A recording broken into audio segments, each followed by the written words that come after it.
Toho's original film, Godzilla, Godzilla,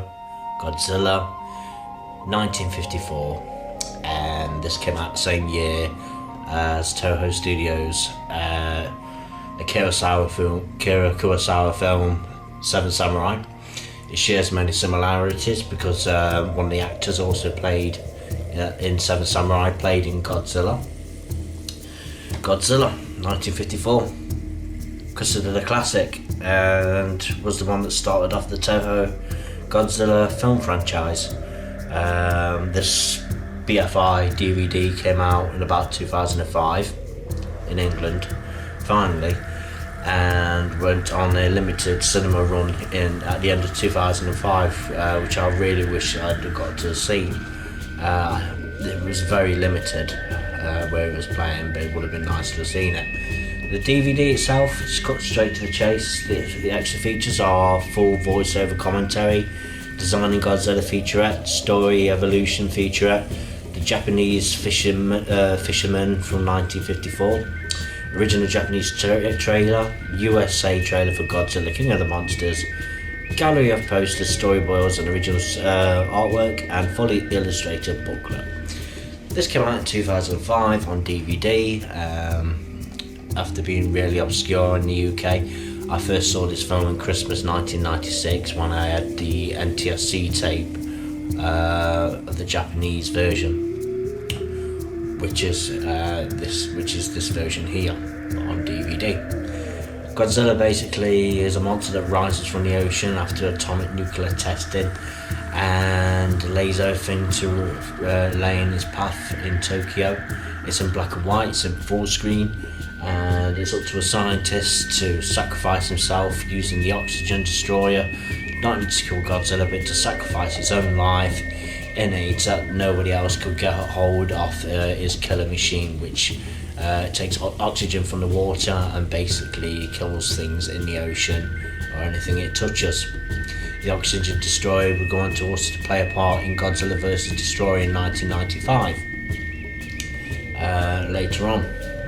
But the original Godzilla series ran from 1954 to 1975, ending in Terror of Mechagodzilla.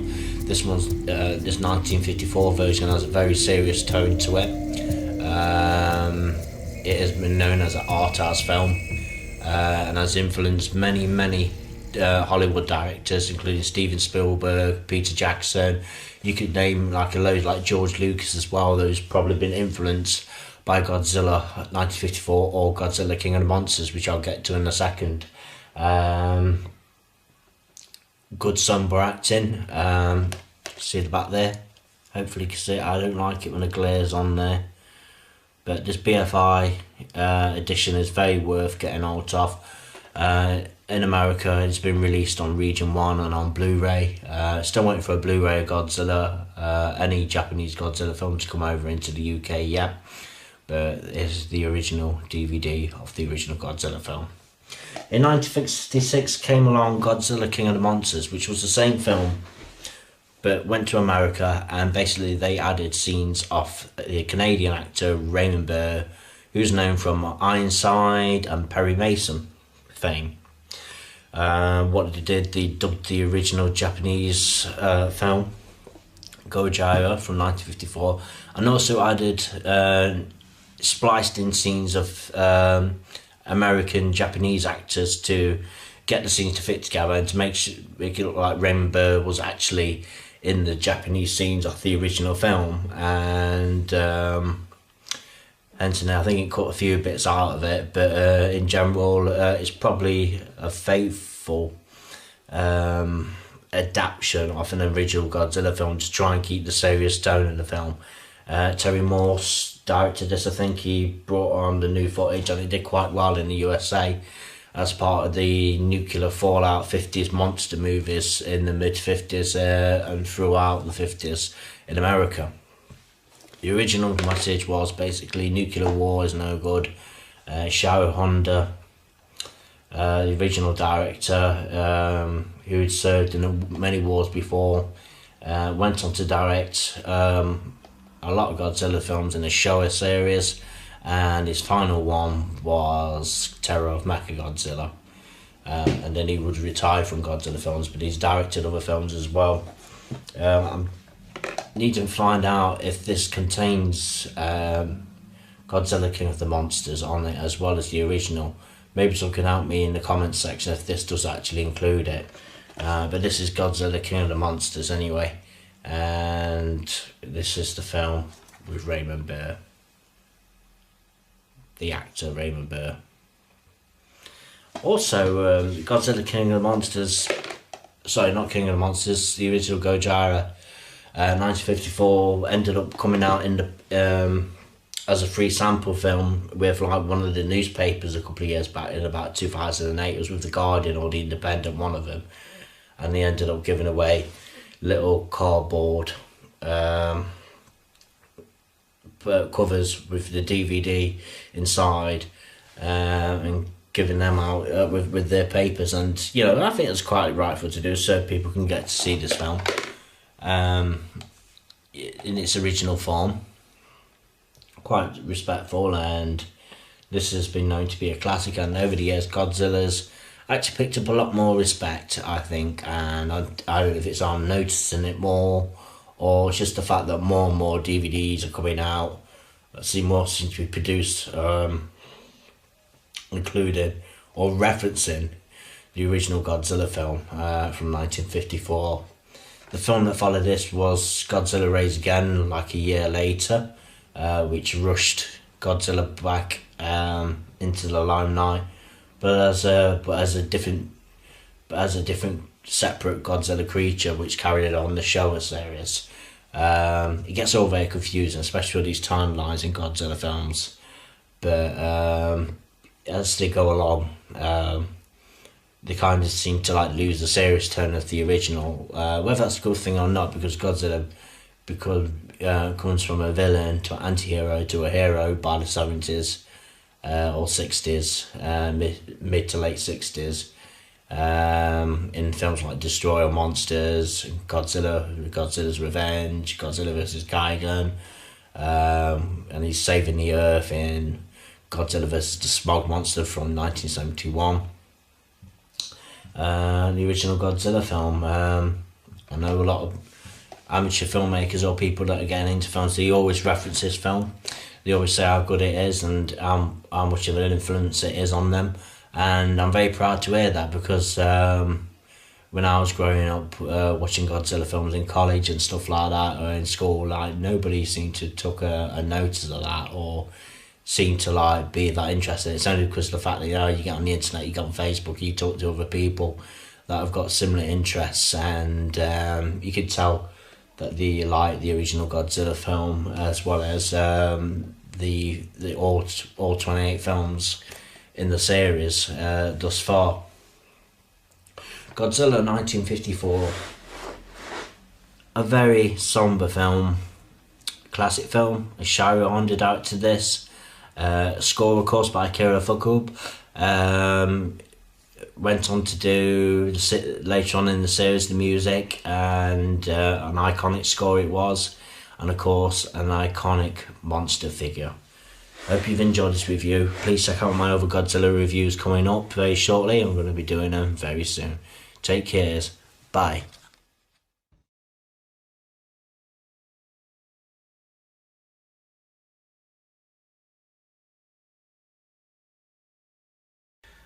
Godzilla Raids Again, aka Gigantus the Fire Monster, came out in 1955, I believe.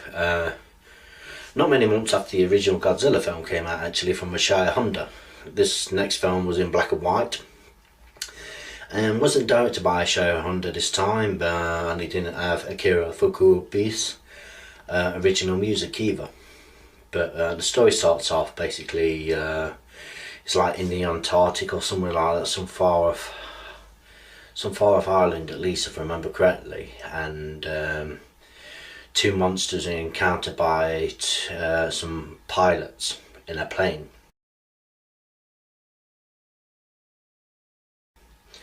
As they land on this island, and they encounter Godzilla, who's now alive, or a different Godzilla creation, and Anguirus.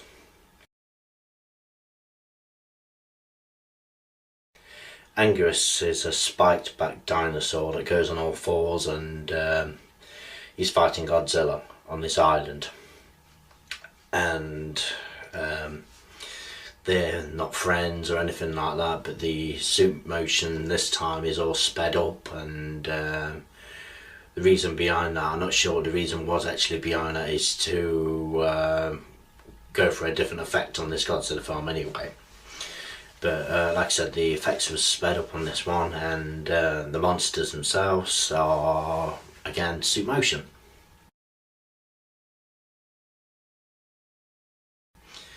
We fast forward a little bit now, and because of the creatures that they saw on this island, you know, the scientists and everything been looking through books and graphs and showing drawings off that this is Anguirus now, the Anguirus thing. And also the Godzilla which trashed Tokyo previously, but this time you can only conclude that it's a different Godzilla.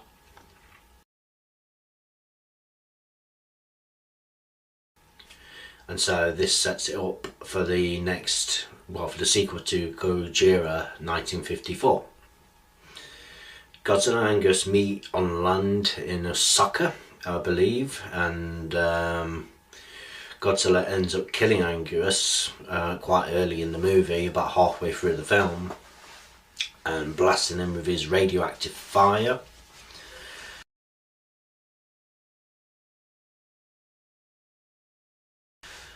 And we see the end of Anguirus basically, and it's now up to everybody else in Japan to try and stop Godzilla again.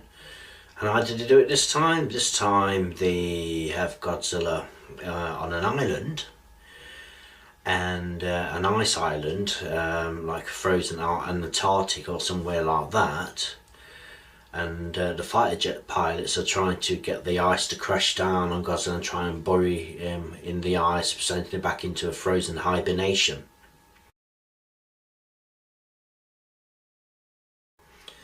Now, to do this, they need to fly precisely and set off explosions to try and make the ice and the snow bury Godzilla back again on the island.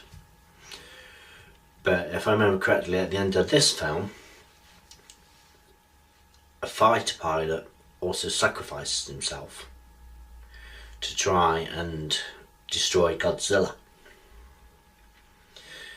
He does this and he saves the day basically, and then we've got Godzilla encased in ice, ready for our next outing, which would be King Kong versus Godzilla. This film is in black and white. It's the second Godzilla film in black and white, second and only Godzilla film in black and white, as the next few films, next films from there on will be in Toho scope and would also be in full colour as well. This is an interesting film because some people criticised it and everything because, like, compared to like the Isao Honda's original film, you know, I guess there is going to be some criticism there because the film's a bit shorter. We get introduced to some more monster action. You know, Godzilla would actually fight another monster, which would be the tradition pretty much of the series, and we get to see Anguirus for the first time. And Anguirus would also come back in the series to aid Godzilla in certain films like Destroy All Monsters, set in 1999.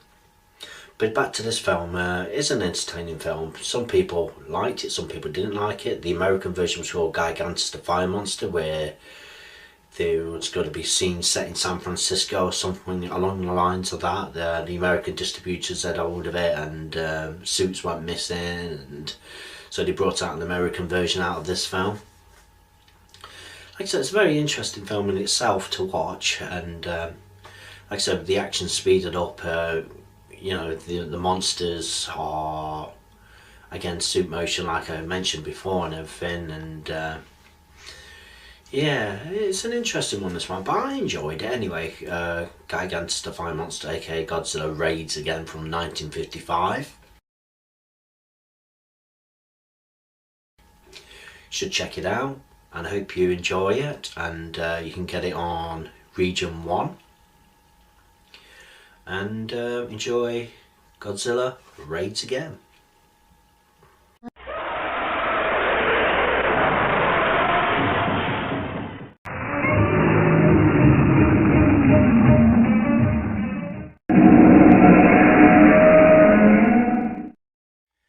King Kong vs. Godzilla came out in 1962 in Japan.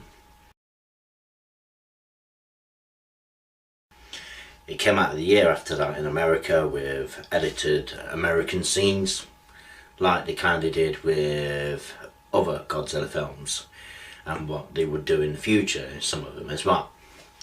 Back to 1962, King Kong vs. Godzilla. The two monsters are around about the same size. King Kong's a bit shorter, but this is the first time King Kong would be in colour. This is the first time Godzilla would be in colour, both in Toho scope. Godzilla comes from an iceberg to terrorise a submarine. King Kong comes from an island and he fights an octopus, well, a real life octopus, but mixed between real life and effects as well. But King Kong vs. Godzilla is a crazy film. I always say these films are crazy. It came out in 1962. It was in Toho scope. Man in a monster suit action. There's a bit of stop motion when Godzilla does a drop kick on King Kong, and King Kong gets strength from lightning and electricity.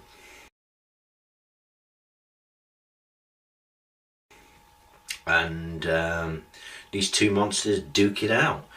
King Kong himself, he likes to pick up hapless women and you know what King Kong does, he falls in love with a woman, or you know, he kidnaps them in some way. You know, he's very innocent really.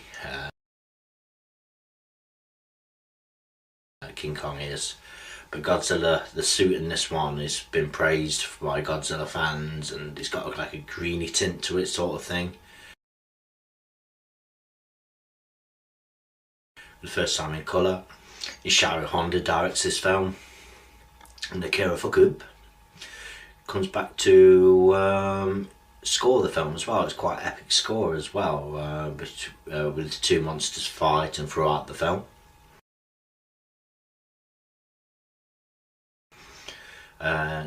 Tomiyuki Tanaka produced this film like he did with most Godzilla films up to this point, before his death in 1997.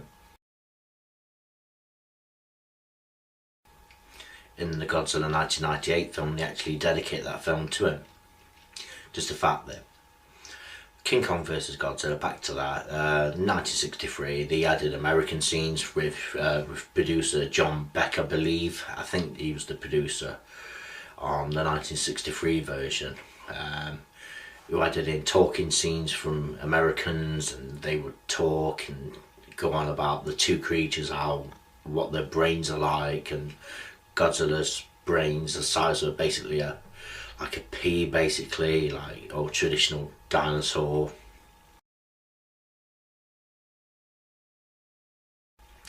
Mambo Jumbo, basically. And King Kong is a thinking animal. King Kong is the humanoid that likes to use his head when he's battling and fighting his natural enemy in Godzilla. Big box office sellout this one was, and did really well there, I understood, in Japan and in America. But in 1962, this would have been like all the rage, you know, the two favourite monsters coming together in a crossover, which we're getting in 2020 from Universal.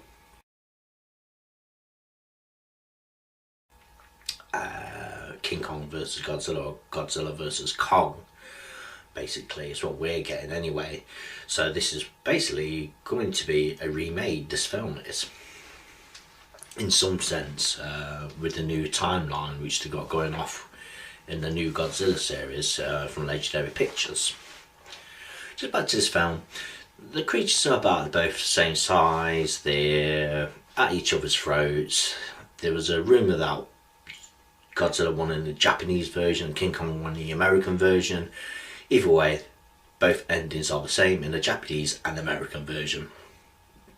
The American version cut the film down a little bit as well, to about 95-98 minutes, something like that, when the original film was about 100 odd minutes itself. But you can get King Kong vs Godzilla, it is out on Region 2 DVD.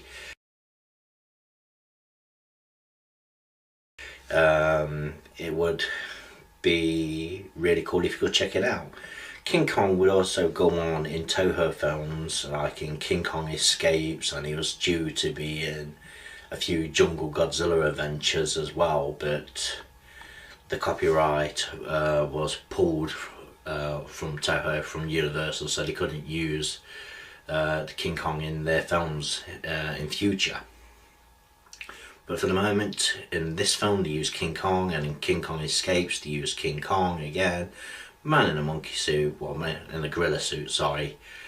And that's King Kong versus Godzilla, basically. The original story was, before it became Godzilla, it was supposed to be King Kong versus Frankenstein, or Prometheus, the Frankenstein creature from Germany. But that all changed, and apparently Willis O'Brien was really upset when it was King Kong versus Godzilla that came to light at the end of the day. So you can't please everyone, and it's like a bit like these days as well, where films you think they're going to get made and they turn out completely different. So that's what it must have been like back in the 1960s as well. But people are more vocal now on the internet with how they want their films to be seen or portrayed. So King Kong vs Godzilla, check it out. Giant Monster Mash, King Kong vs Godzilla, 1962.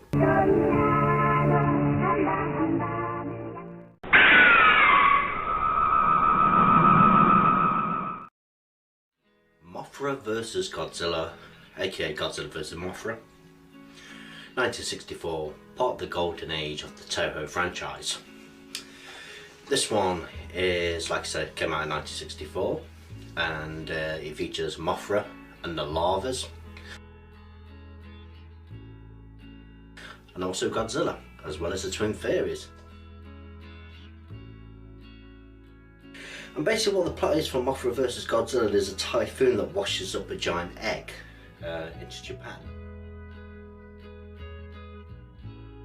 And businessmen take the egg, where the two fairies want to get the egg back because they're telling them it's Mothra's egg. And we don't want a miffed off giant kaiju on hand. Mothra had already had a solo outing in the 60s. Early 60s, I believe, a film called just Simple Enough Mothra, where Mothra terrorizes Japan. So crossovers, we're all getting crossovers now. Before Marvel, DC, before they all did it, and everything like that in film. But yeah, Godzilla vs Mothra, Mothra vs Godzilla, whichever way you want to call it. I call it Mothra vs Godzilla because that's the Japanese title, I believe. And there were scenes in this one where there was like a nuclear warhead or something like that, like a missile that's being fired, and the scenes were actually filmed for the US version, I believe, of this film.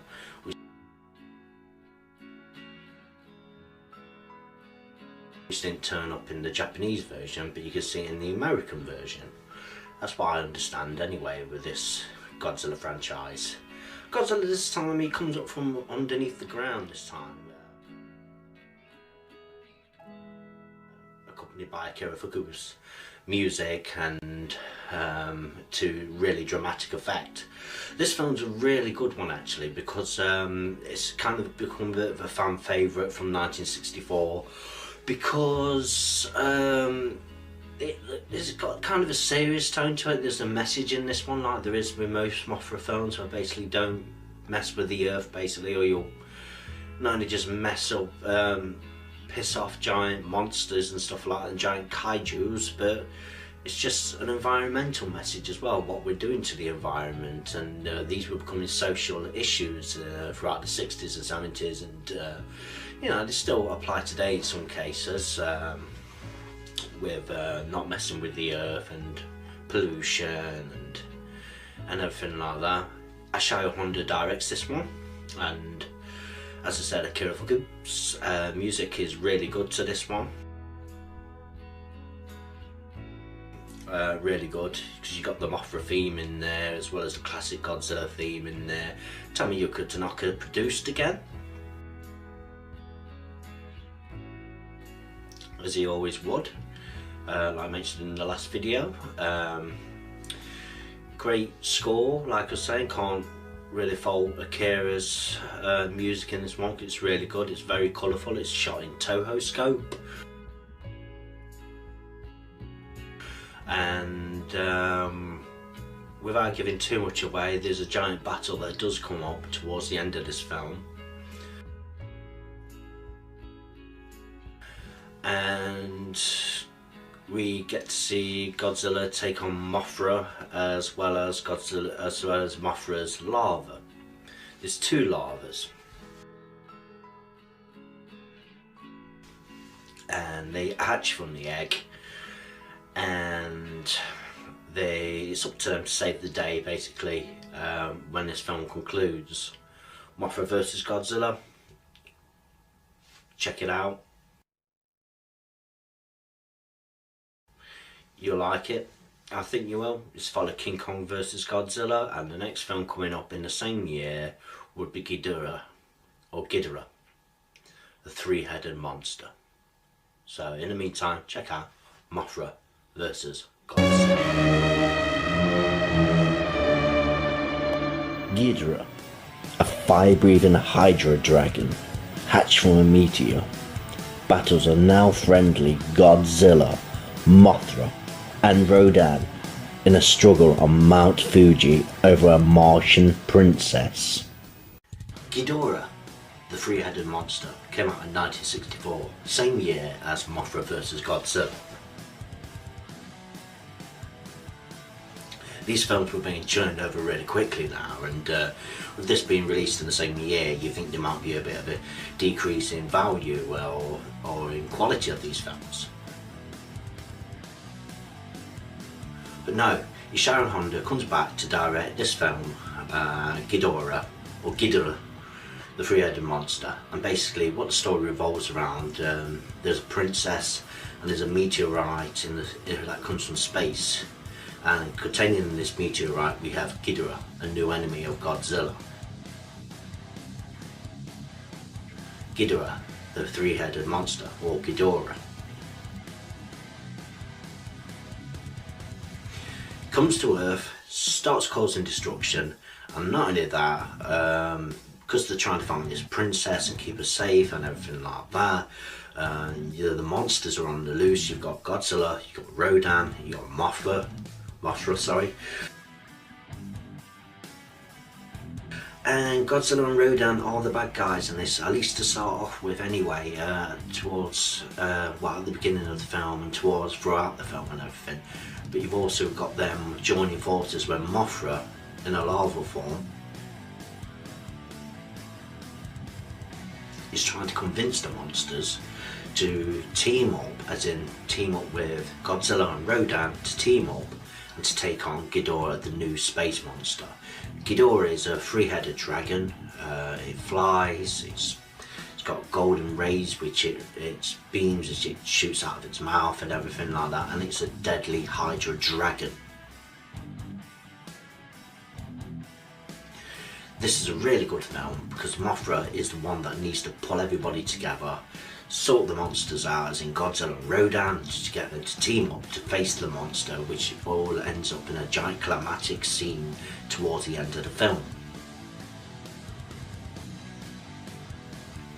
Godzilla came back from the last film, and he didn't die or anything like that, but he always gets overcome. But in this one, Godzilla is like on the side of humanity as well as Rodan.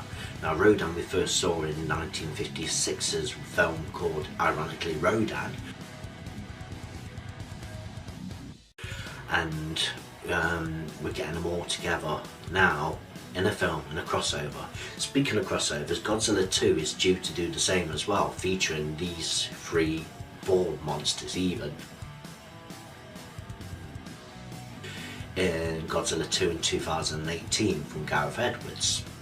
But back to 1964, this is a great film, it's colourful. Akira Fuku's score is brilliant, it's very loud, it's very in your face, it's very epic as well, and the monsters roaring with their own unique roars and fighting styles and stuff. Rodan, as we know, is a pterodactyl, and they've just got the fairies in here as well, the twin fairies that aid Mothra as well. Oh Godzilla, what terrible language, if you know what I mean. So they're all teaming up and trying to save the Earth basically, and there's a lot going off in this film. I tend to find, like there is a lot of the 60s Godzilla films, and there seems to be like little plots here and there, subplots, and loads of stuff happening with the humans, but they want to see the monsters, really. They want to see the monsters fight basically. We want to sit there and get it down. And can Godzilla save the Earth in this film? Can Rodan save the Earth? Can the monsters figure out the differences in this? Can Mothra get to them in time? By the way, Mothra in a larval form has got an attack mode as well, where she sprays like webbing, like she sprayed in the 1961 Mothra film as well. Mothra came from Mothra, 1961, in her own solo outing. And in this one, like I said, there's 4 monsters, 4 giant monsters. Ghidorah's a really good foe for Godzilla. He's probably the most famous foe of Godzilla at the end of the day. But in the meantime, please do check out Ghidorah, aka Ghidorah, the 3-headed monster. A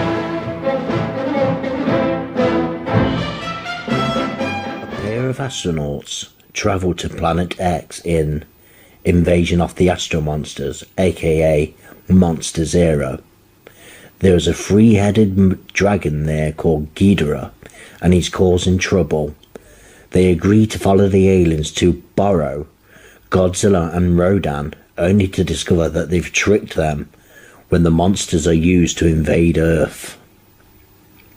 This film stars Nick Adams, the late Nick Adams, who was a Hollywood star at the time. In 1965 came Invasion of the Astro Monsters, aka Monsters Era, another Godzilla film, 1965, and in this adventure we see 2 astronauts go to a mysterious planet called Planet X, which is run by aliens.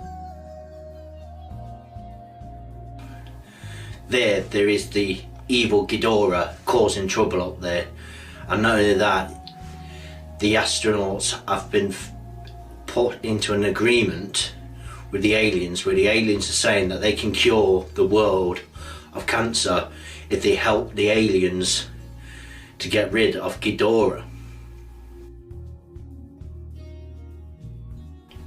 Like I said, Ghidorah is causing all kinds of havoc on Planet X, and the astronauts agree when they go back to Earth to help the aliens get hold of Godzilla and Rodan to help fight against Ghidorah.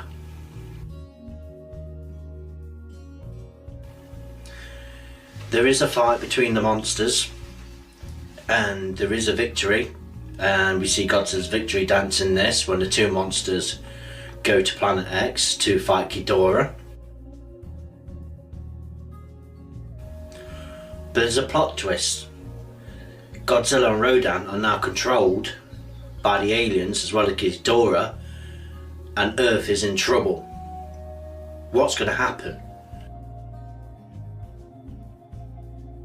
Can the Earth get hold and control of Godzilla and Rodan again? Will he be able to stop the evil Ghidorah from destroying the Earth? Find out in Invasion of the Astro Monsters. Another good film, another good outing for Godzilla. Bit silly in places, as comical moments, but I think they're kind of intentional, but probably lost in the translation to the Western audience. But a very fun film, nevertheless. Anyway, Godzilla's Dance.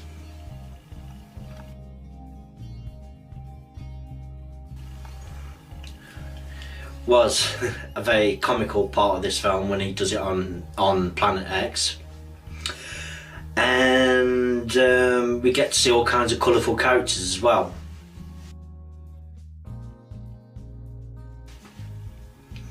We've got Nick Adams in this film. Nick Adams is and was an actor known in Hollywood for kind of being typecast, and sadly he committed suicide later on down the line, and a very sad outcome for Nick Adams, so rest in peace, Nick Adams. Like I said, this is a very good film. It's a very interesting one, Invasion of the Astro Monsters. I first saw this on British TV in about 1990. It was dubbed, it was in Tokusatsu widescreen. And we get to see three monsters, like I said. The three monsters I mentioned: Ghidorah, Rodan and Godzilla, sorry.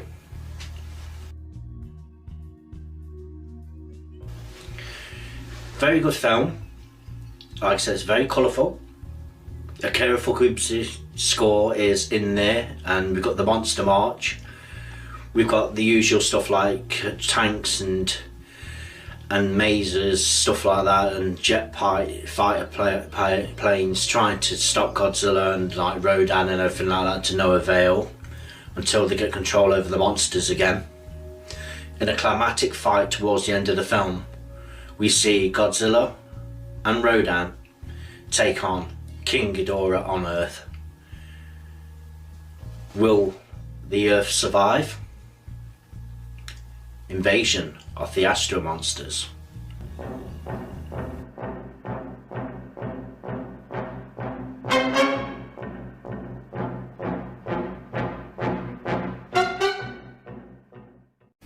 Godzilla vs. the Sea Monster, aka Ebirah, Horror of the Deep.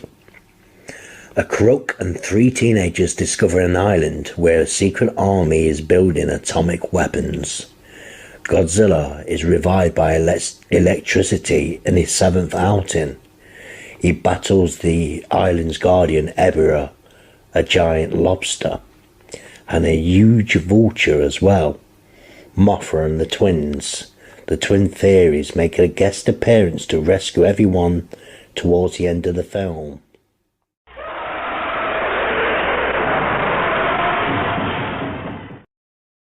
Ebirah, Horror of the Deep, came in 1966 following Invasion of the Astro Monster from 1965.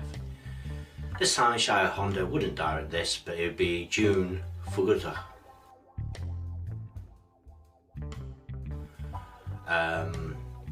Who would direct this film.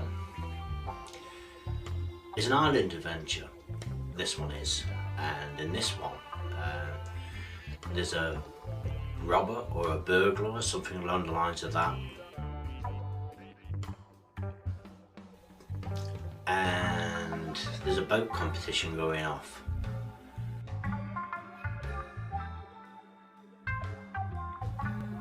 The competition sees three teenagers and the burglar sail to an island. Guarding this island is Ebirah, Horror of the Deep.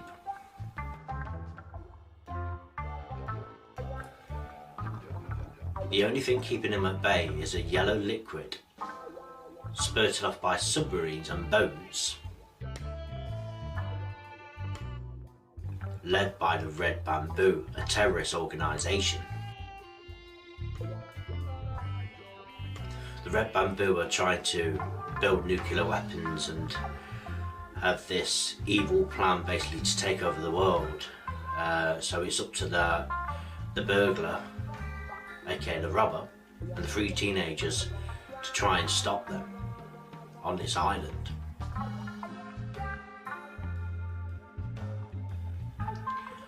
Also on this island we get to see a native girl and we get to see Godzilla, who's revived by lightning. How did Godzilla get there? Who knows, but he's sleeping in the cave anyway, and this is our next adventure. Also in this film we get to see Mothra and the Twin Fairies, who are trying to escape from the island and try to get all the native people, the good guys, away from Ebirah. Godzilla does fight Ebirah in this film, as well as he also fights a giant vulture as well. Godzilla's traits in this film were a bit bizarre as well, because they intended for it being a King Kong film originally, with the copyright from Universal. Godzilla has humanoid traits in him, where he sleeps, he has an affection for the native girl.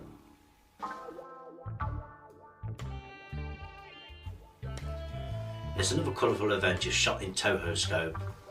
Like I said, it's not by Heisei Honda this time, but a new team that basically taken over from the original Godzilla team. It's a great little adventure film. The soundtrack's interesting as well, and the soundtrack's got kind of like a James Bond thing going off there as well, where the music's just really interesting in this film, just in general. And I do recommend you check out Heisei Horror of the Deep, even though it's come with criticism over the years for not being the best Godzilla film, mainly because like the design in the Godzilla suit itself, as well as Ebirah, who's a giant lobster slash shrimp, or whatever you want to call it, who ends up playing volleyball in the water with a rock with Godzilla.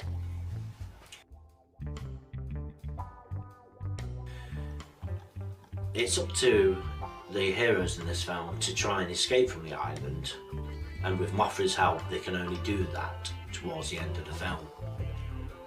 The Red Bamboo must be defeated, and our heroes must prevail.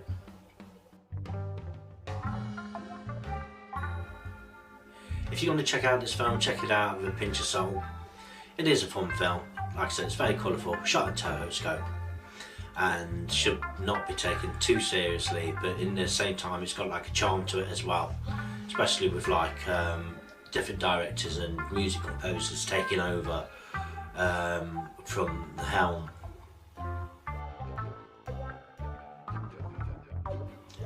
Heisei Horror of the Deep, it was also known as Godzilla vs. the Sea Monster in America.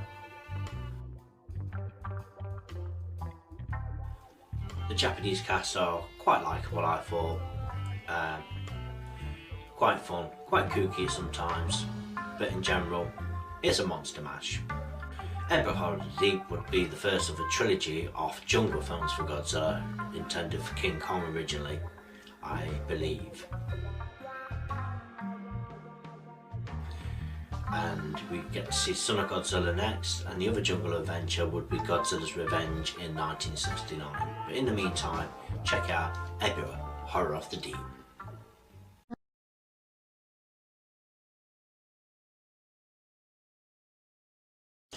In Son of Godzilla from 1967, there's a Pacific island with experiments being set off by a doctor, which causes a radioactive storm which increases the size of insects. Godzilla protects Minilla when he rises from the ocean. His son is recently hatched from an egg. The scientists from the twin giant mantis and a giant spider, Spygon aka Spiger, also play a part in this film. Son of Godzilla came in 1967, following Heisei Horror of the Deep. This time around, Godzilla rises from the ocean on Sogol Island, and there's some experiments going off there by some scientists. These experiments are something to do with the weather and the increased insects in size, like Gammacarus, a giant mantis. That's what that creature is. And also, I know this isn't Kumonga, but a giant spider named Kumonga.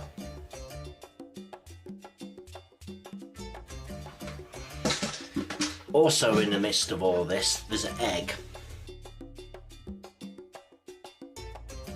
An egg that the giant monsters find, and they're trying to attack away at this.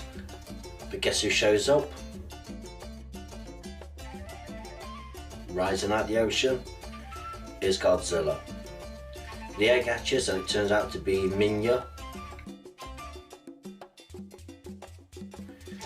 in the egg, and Godzilla must protect his young in Son of Godzilla.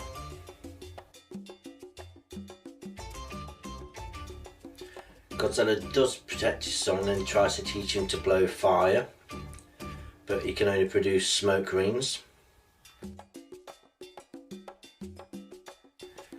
So Godzilla ends up treading on Milla's tail, and he breathes his own atomic breath, which will come to play later on in the film in a giant battle on the island. We've got a native girl in this, another one,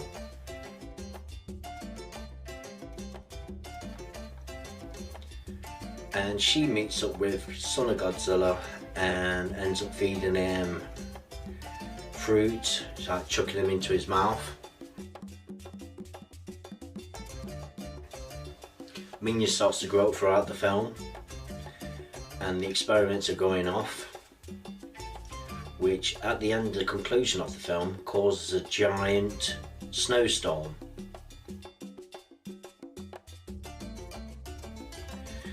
It's a touching ending. The monsters all come out to fight: Kumonga, Gammacarus, Son of Godzilla and Godzilla, who hasn't got the best Godzilla suit, I must admit.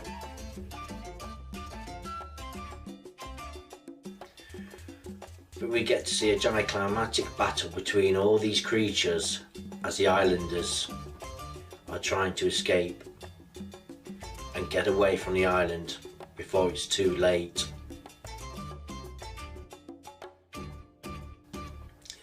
This is another colourful Godzilla adventure shot on Tokusatsu, and this time around, I forgot to mention in my last video, but the Godzilla films in Germany were being referenced to as Frankenstein films.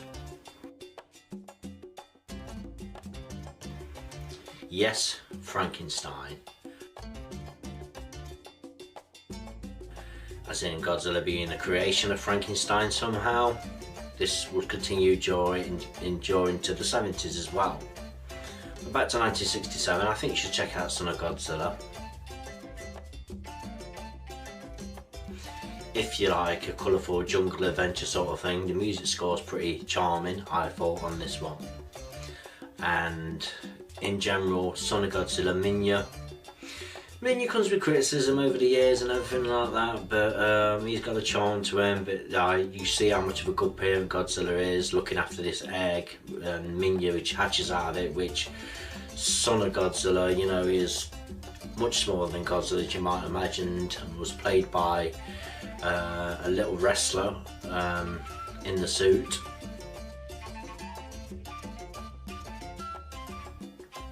Son of Godzilla. An adventure film, an island film, a monster film, with a very touching conclusion at the end of it as well, I must admit. But if you can put all the childishness aside, there is a charm to this film and everything, so I enjoyed Son of Godzilla. It's one of the first ones I watched on Channel 4 in the day. And I think you could pretty much appreciate Son of Godzilla, so do check out Son of Godzilla.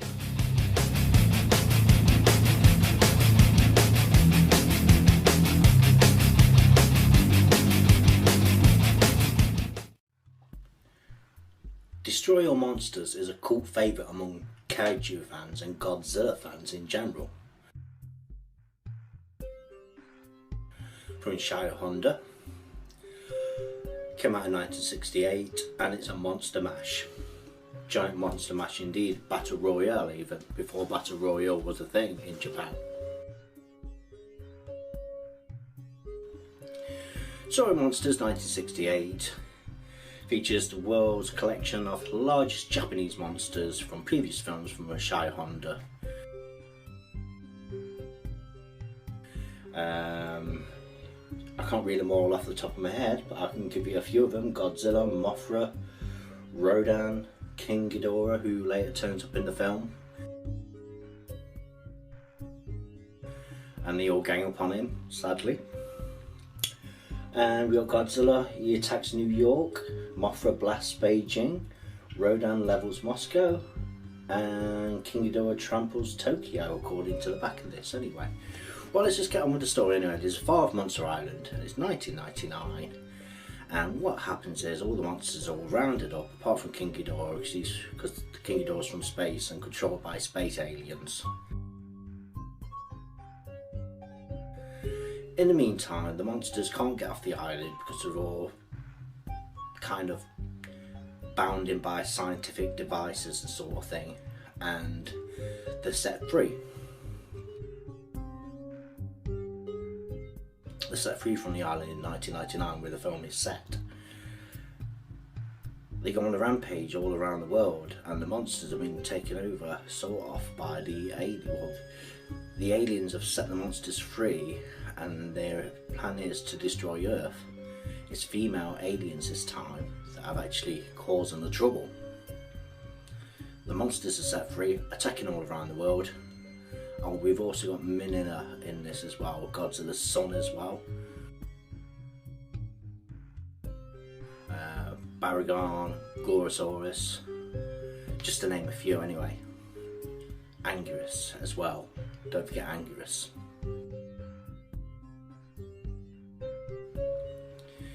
The monsters are set free, they're all attacking around the world. It's up to the scientists to try and stop the aliens and stop King Ghidorah when King Ghidorah comes to the Earth. Well, King Ghidorah does come to the Earth and does trample Tokyo. Well, he tries to trample Tokyo, but the monsters all end up ganging up and saving the day in a giant battle royale and destroy our monsters. Shot in Telescope. It's a colourful film. Another one was Showa Era, who was directed one of his last Godzilla films, but he directed the next one, I believe, in Godzilla's Revenge. But the series was like becoming really colourful, and Godzilla's like the Godzilla suit in this for a start is quite good actually. I just thought I'd mention that.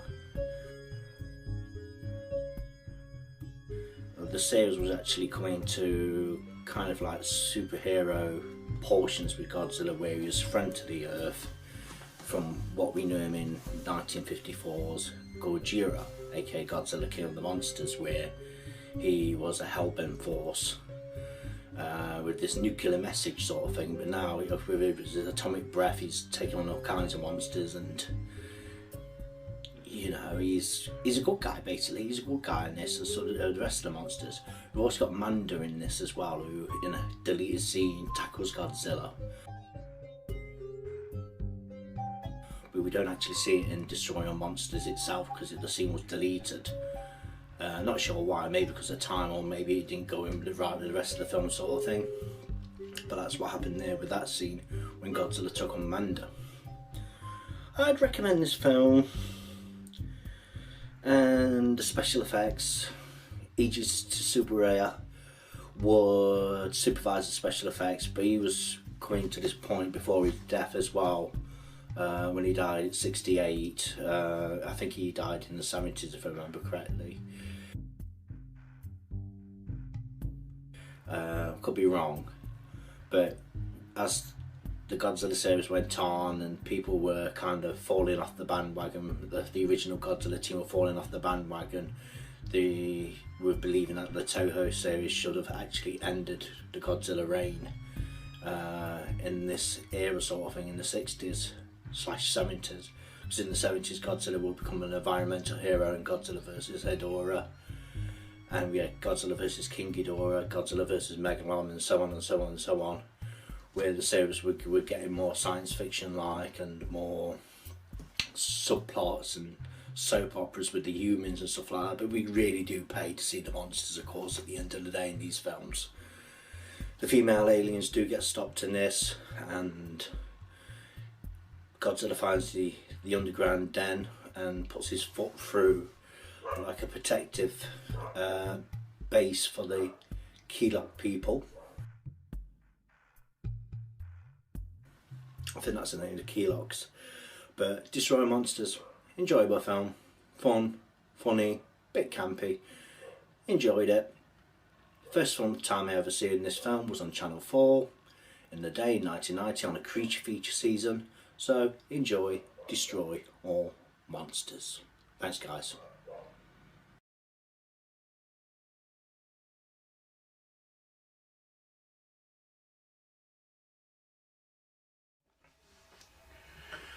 Good evening guys. Godzilla's Revenge from 1969 followed Destroy All Monsters, and following that was Godzilla versus the Smog Monster, Ghidorah, 2 years later. Well, this was Godzilla's 10th film. Shai Honda directed this one. It's very aimed towards kids, this one is. It stars a little Japanese boy who's getting bullied at school, and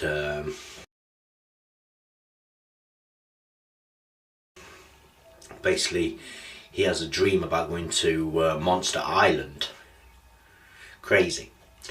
Go to Monster Island and basically see Minya. I think that's Minya's proper pronunciation of his name, or Minilla, however you pronounce it anyway. Godzilla's son, who we last saw in Destroy All Monsters and who debuted in Son of Godzilla in 1967.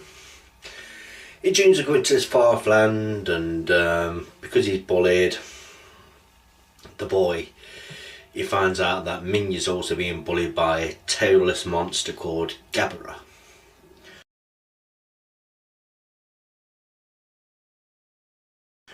And Godzilla, you know, he's trying to teach Minya again how to stick up for himself and everything like that. And Minya can talk. He talks to the little Japanese boy in this dream or fantasy or whatever it is, and he said that Godzilla should teach me to stick up for my own battles, basically. And you know, maybe there could be a lesson learned in that against bullies in general, especially to young kids and everything like that. But it's an entertaining romp. It's not one of the best Godzilla films, because it has been panned over the years as seen as the worst Godzilla film. But the Godzilla suit itself is really good actually, and it's not falling to bits. It's very well polished, very well designed, like the one that we saw in Godzilla vs. in Destroy All Monsters, sorry. And the score is not by Akira Ifukube. It's I can't remember who did the score, but it wasn't the original scoring master of the Godzilla films, the grandfather of Godzilla films. But the special effects were decent, average, above average should we say. But also with that, you got stock footage as well of like previous films like Ebirah, Horror of the Deep, and you know, it's where Godzilla's in the water fighting Ebirah and headbutting the rock that Ebirah sends flying his way via his claw. It's an interesting film, I'll give it that. I won't give it the highest rating out of the Godzilla films. It's very silly, it's very childish, but it's got a charm to it as well, I'd say. Definitely got a charm to it. And I think I showed it to my little brother in the day and everything like that, and I think he might have actually enjoyed it because how simplistic it was and how it was aimed towards children. It's got a crazy score.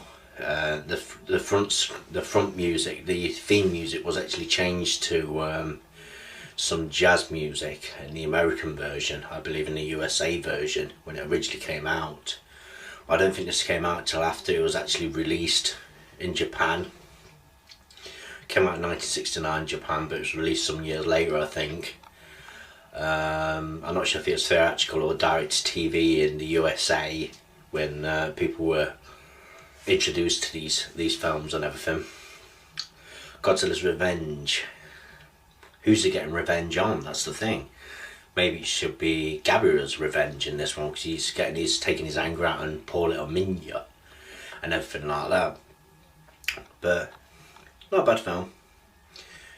Definitely on the lower list of the favourite Godzilla films in general, I'd say, because there are better ones out there and better ones that have followed, and it was coming out of the 60s, so it was going into the 70s where everything was being more environmentally friendly, as in like Godzilla vs. the Smog Monster, Ghidorah, which followed 2 years later.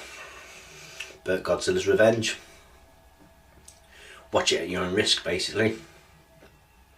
Quite funny in places as well. See you soon, guys. Bye.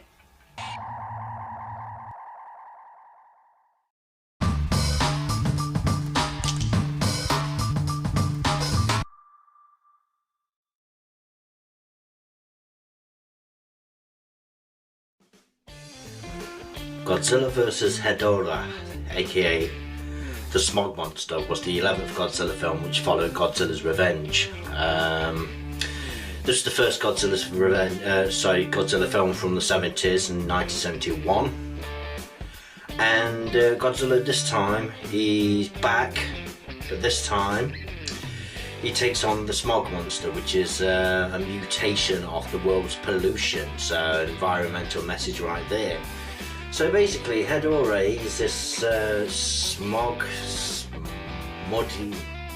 smudgy monster thing, and yeah, he's a crazy one. He shoots stuff out of his eyes, if I remember correctly. He's got different forms where he can fly. Speaking of flying, Godzilla can actually fly in this when he puts up his tail and shoots across the sky using his atomic breath to catch up with Ghidorah, who's flying in the air. It's in widescreen. This was my Colton home video version. Right then, Ghidorah attacks a group of teenagers on Mount Fuji, but Godzilla comes to their rescue where the two monsters fight an exhausting battle. Godzilla finally destroys the pollution monster and saves the Earth from total destruction. Well, you know Godzilla's going to prevail mostly in the end anyway, so that's a bit of a spoiler. Basically, Ghidorah, a constantly mutating creature which feeds off the terrible pollution in Japan.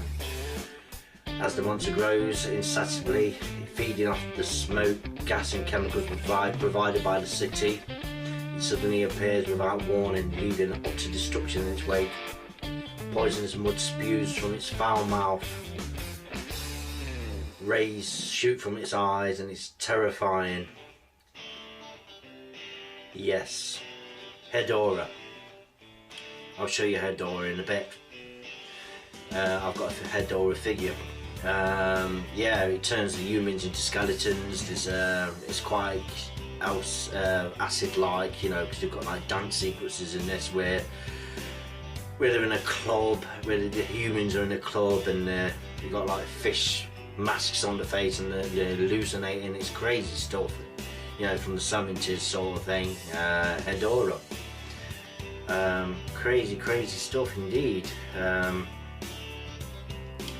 Godzilla suit was quite good in this one, if I remember right. Parental guidance because of the drug references, and there's, you know, very subtle but very in your face in places as well. If I remember right, there's a cat that suffers in this film, so be warned. I don't think the cat died or anything like that. It's just more the fact it just gets sludged on by the monster itself, so just be warned about that. The Ghidorah, Godzilla vs. Ghidorah, I'm trying to think what else I could say on this film in general, but Ghidorah is a crazy one. Like I said, he takes different forms, he flies through the sky, Godzilla flies. It's up to Godzilla to try and destroy this monster, but he gets very polluted and messed up himself in this film, if I remember correctly. But Godzilla vs. Ghidorah is one of those films that it's got a Mondo vibe to it, if I remember correctly. Like I said, I can't express how crazy this film is, like most of the 70s Godzilla films are, especially following Godzilla Revenge. It's in widescreen, original Toho classic, came out on DVD Region 1 in America. Like I said, a lot of these have yet to come out over here in the UK on DVD. Produced by Tomiyuki Tanaka. It's got the first time, it's got Ken, I'll get the name correct somehow, but Ken played Ghidorah, if I remember correctly. Ken was the one that went on to play Godzilla in Godzilla's in 1985 arcade Return of Godzilla. So there's some history there, you know, like building his way up to the Godzilla suit in the Heisei series. But Godzilla vs. Ghidorah. Fights Godzilla in Godzilla vs. the Smog Monster, 1971. He's got a tail. Got two eyes. He's made of, like I said, mud basically and pollution. But this is the 2004 version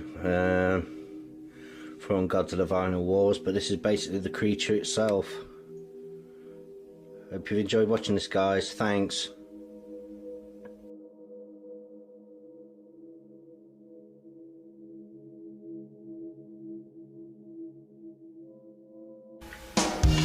Godzilla's back. Godzilla vs. Gigan, or the lazy term Gigan. Godzilla vs. Gigan is another one of those sci-fi films. This one came out in 1972, I believe, following Godzilla vs. Ghidorah, and this was followed by Godzilla vs. Megalon. But back to this film anyway, you've got more alien invaders, and they've come to take over, I believe it's a children's theme park. And yeah, and you don't find it until later on, but they are actually cockroaches. Yeah, it's a strange one. It's another strange one. There's a group of heroes out there trying to stop the alien invasion as well. Godzilla comes from Monster Island again, and this time he's talking to Anguirus in kind of monster talk sort of thing. Anguirus, you know, the spike back dinosaur that we last saw in Godzilla, in Destroy All Monsters, I believe. I think it was Destroy All Monsters. Can't remember if he had some stock footage in Godzilla's Revenge as well. Back to this film again, it's not to go off the track too far anyway. They're in the ocean, the two monsters are in the ocean, and they're coming basically to try and save the day from a space monster called Gigan, who's controlled by the aliens. Again, controlled by the aliens and everything like that. And he comes from the sky, he comes from space, and he's not on his own either, Gigan isn't. He comes with King Ghidorah, who we thought died in Godzilla in Destroy All Monsters. But this is, he comes back anyway. You know, Ghidorah is the three-headed monster, gold dragon, spurts golden electronic beams out of his mouth, and Gigan, he's got a buzzsaw on his chest. Just explain Gigan now. And Gigan, yeah, really worthy foe of Godzilla. And the giant wrestling match sort of thing, the giant monster match we see takes place at the children's theme park around about that area anyway. And in this children's theme park, you've got like a Godzilla statue there, and it shoots beams out of its eyes and all kinds of craziness, and tries to stop the King of the Monsters, Anguirus, from prevailing at the end of the day. Some of the special effects on the Godzilla suit, I've said this mentioned before that it seemed as though it was falling apart and everything like that, but you do get some good monster action in this, you can't deny that. There's a scene where Gigan actually cuts Godzilla's arm his top of his shoulder, sorry, when he flies through with his buzzsaw on his chest sort of thing, and Gigan sends Godzilla down, and Angus also ends up walking into Gigan's blade on his chest as well. There's some bloody parts in there, you know. It's I think it was a PG or a 12 on UK video when it first came out. This is the Region 1 version,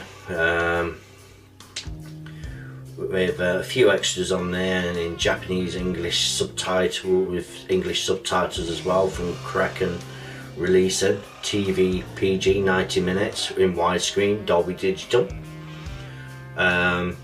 Yeah, like I said, it does get quite messy in places with the fighting and everything like that. It's quite, I won't say gory, but it's quite bloody, the monster action is, and towards the end of the film it looks like Godzilla's met his own demise, and like Angus is getting battered to hell as well, so you never know, well, you know, if they're going to win or not. But, you know, I won't give away the ending or anything like I don't like to do in these films and stuff like that. But it is an entertaining romp. It's from the Salmon Tears, it's got kooky characters, and it was off its time, you know, the fashion sense and the Japanese performers, the actors and everything like that. But Godzilla vs Gigan is a fun romp. Like I said, following that came Godzilla vs Megalon, where Gigan actually came back, and we won't see Gigan again until Godzilla Final Wars in 2004 in his cybernetic stage incarnation. Godzilla vs Gigan. Pick it up, watch it.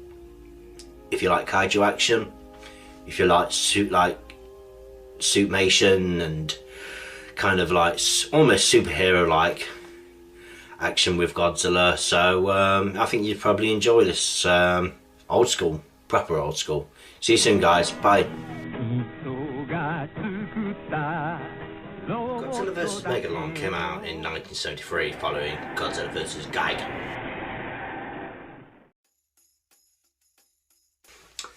This one, they've got the Ceatopians who are upset because, like,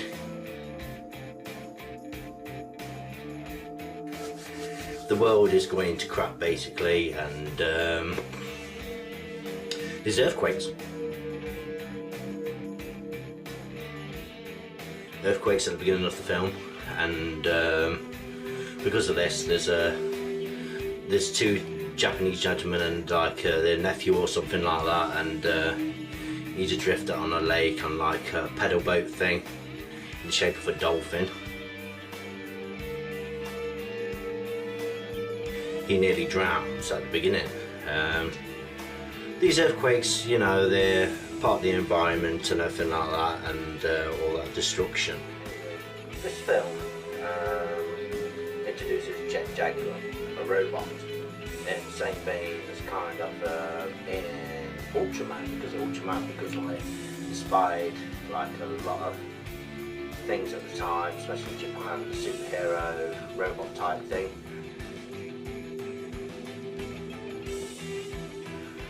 And he hates Godzilla in this film, and the way he hates Godzilla, he starts off as a human size and he's controlled by the humans, but then he increases into super size. But first he goes off to Monster Island, flies away, and guides Godzilla towards back to Japan.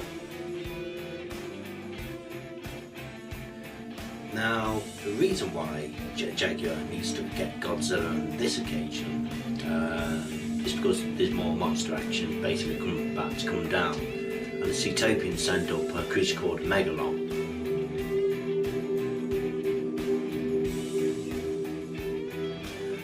Megalon is not on his own, he comes with Gigan, who we saw in the last film, who escaped from Godzilla and Anguirus, and he's now fighting Godzilla and a more souped up, grown in size Jaguar. So we get 4 monsters basically, well 3 monsters and a robot, all fighting each other. Godzilla Jaguar on the same side, Megalon, Gigan, the evil ones, fighting for Utopia, and the action pursues. There's some stock footage there and there, especially from Godzilla vs Gigan, where Godzilla gets his shoulder blade, while he's off his shoulder, cut again, and there's also all sorts of stock footage in there, like the later Godzilla films in the Showa Era seem to do anyway, show stock footage of like previous Godzilla films with like the army and like the mazes and the tanks and some of the monster action as well. But Godzilla vs Megalon, very campy, very silly in places, but it's very entertaining for a kid's film sort of thing, even though they show some bits of blood there and there from the stock footage from Godzilla vs Gigan. I enjoyed this film. It's fun, it's silly. A lot of people do tend to kind of put it down in some ways, but you know, the characters are very memorable and stuff like that. Jaguar, Megalon, Gigan, and even Godzilla will go on to like be in some video games in the future, you know, some of the action ones on the PlayStation and Xbox and stuff. And I remember my little brother used to love playing Jaguar. Just back to the film, just some more facts about the film. Godzilla and Jaguar shake hands, you know, as a victory before they defeat the monsters, and everything goes back to normal with the humans, and Jaguar shrinks back in size, and his work's done for the day basically. So good on you, Jaguar. The American version, which came out a bit later, I believe about the mid-70s, due to the remake of King Kong in 1976, pictured both Megalon and Godzilla on top of the Twin Towers.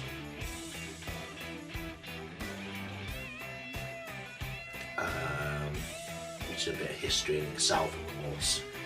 But fun film, I recommend it. Maybe it's not everybody's cup of tea sort of thing, but it's crazy, it's colourful, you know, it's on MST3K like a few Godzilla films were, and yeah, even the Godzilla suit looks really actually cute in this, his eyes are a bit bigger and everything like that. Check out Godzilla vs Megalon.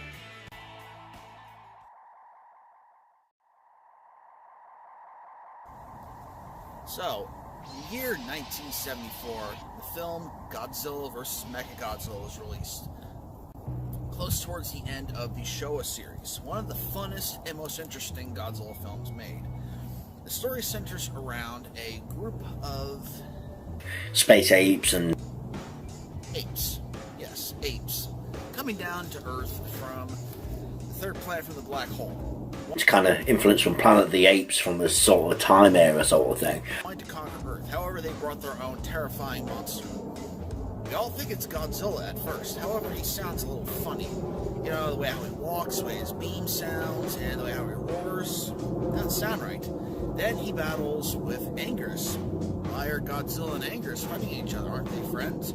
I did feel sorry for Angus in this film as well when he's getting attacked by the fake Godzilla sort of thing. Well, in the film Godzilla Raids Again, they did fight each other, and Godzilla did kill Angus at that point. So, maybe something went bad, something went different, until Angus hurts Godzilla and reveals some metal underneath. Godzilla defeats Angus, Angus gets away, and then that Godzilla continues its destruction. Next thing you know, a building explodes, out comes another Godzilla. Godzilla vs. Mechagodzilla 1974. Space apes and kind of influence from Planet of the Apes from the sort of time era sort of thing. The two begin to battle as more skin is ripped off to reveal more metal parts. Suddenly, the head commander of the aliens reveals that this is a Mechagodzilla, and it proceeds to hand Godzilla itself. And in his mechanical form is attacking the real Godzilla. Now this is a cyborg. Godzilla able to go away, however, bleeding a lot. As we have some human characters in the film, some professors, some friends of the professors moving around, and they find the hidden base. Mechagodzilla is damaged, however, they fix him up, under duress, mind you, and Mechagodzilla is sent out to attack. When we have our other kaiju of the film, King Caesar. This all sets up to a battle and a conclusion at the end of the film, where it's the three monsters, Godzilla, King Caesar, and Mechagodzilla in his true form, all battling each other. Awesome kaiju, haven't seen it since that film, unless you count Final Wars, begins battling with Mechagodzilla. Mechagodzilla being too powerful, and then Godzilla finally returns. It's a great battle. It's a crazy, over-the-top spectacular of special effects, animated laser beams, missiles, and Godzilla gets really bloody in this one. He gets attacked by Mechagodzilla. Mechagodzilla's still too powerful until Godzilla musters up a new power and works together with King Caesar, and then suddenly Mechagodzilla is defeated. A heartwarming ending, and then that's the film. With it being a cyborg, this is the first time the Terminator kind of aspect has kind of come up, particularly in a particular film or anything like that. This is way before 1984 by James Cameron. I do recommend this film.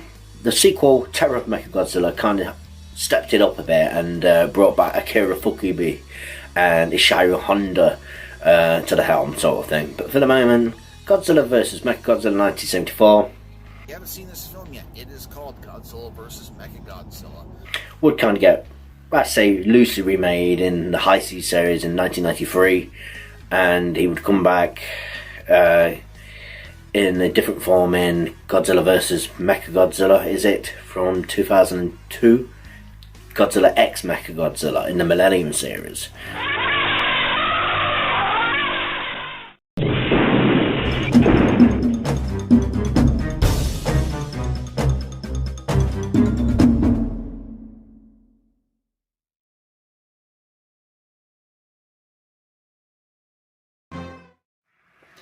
It's time to take a look at 1975's Terror of Mechagodzilla, aka Terror of Godzilla, as it was originally called in the USA. But Japan, the Terror of Mechagodzilla is basically the last in the Showa series, unless you don't count the Return of Godzilla, which I understand is now a Showa film. But either way, it was Ishiru Honda's last Godzilla film he would direct and collaborate with Tomoyuki Tanaka, as also Akira Ifukube, the scorer of this film, and what an epic score he does. Basically, there's a submarine searching for the Mechagodzilla remains, and it comes across Titanosaurus, a new dinosaur which is supposed to be gentle. But it's under control by aliens, and Mechagodzilla's back in this film when the aliens have control of him. The giant mecha object, which we saw last in Godzilla vs. Mechagodzilla from 1974. And now this new Mechagodzilla is being controlled by not only the aliens but a female cyborg as well, who happens to be the daughter of a well-respected scientist. The control is inside of her, and it's also attacking Godzilla, who doesn't really turn up till about 50 minutes into this film. This DVD version is cut down a bit and the violence is cut out of it mainly. But it starts off basically with a recap of 1974's Godzilla vs. Mechagodzilla. There's the bloody battle where Godzilla's getting pummeled by Mechagodzilla before twisting his head off and defeating Mechagodzilla from 1974. Back to 1975, this is like a sequel. Well, it is a sequel. The last Showa film at the time in 1975. Like I said, it opens with the recap.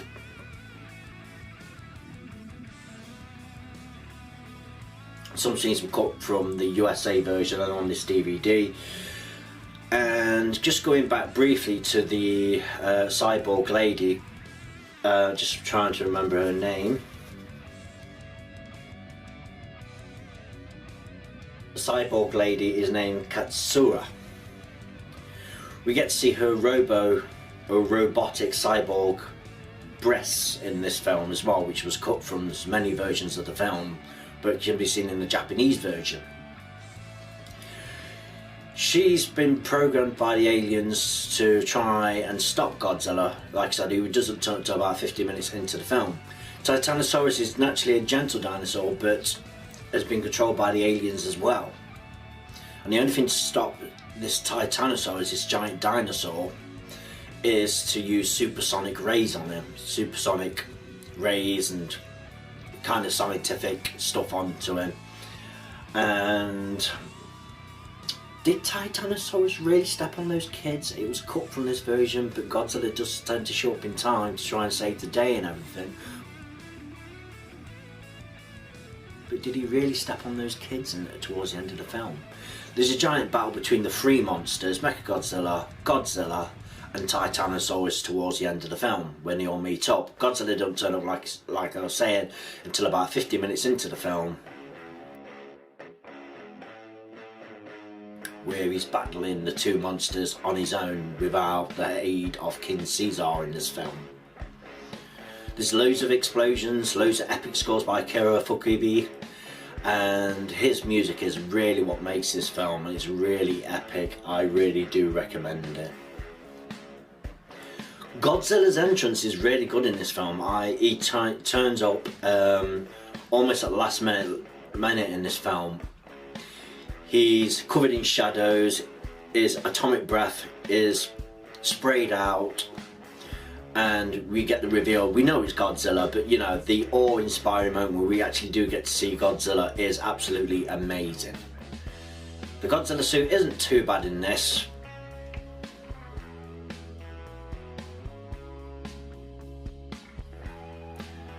Like I was saying, the Godzilla suit isn't too bad in this. Titanosaurus looks amazing, I think, and is a favourite among fans as well, and Titanosaurus could be seen in some games later on down the line.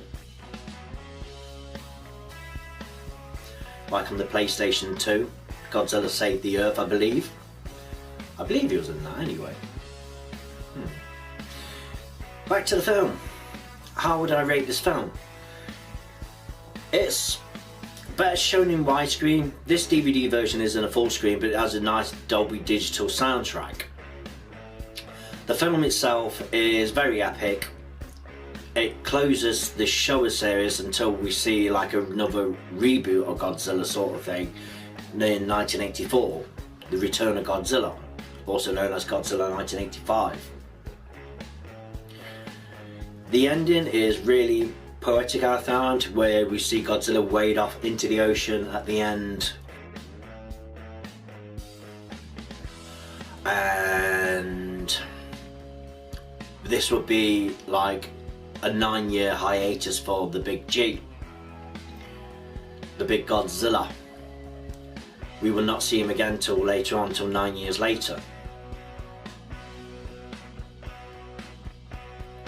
This is a good film. I enjoyed it. It's good that they brought back the original team of Godzilla to pretty much kick butt in this film, as well as Godzilla kicks butt as well.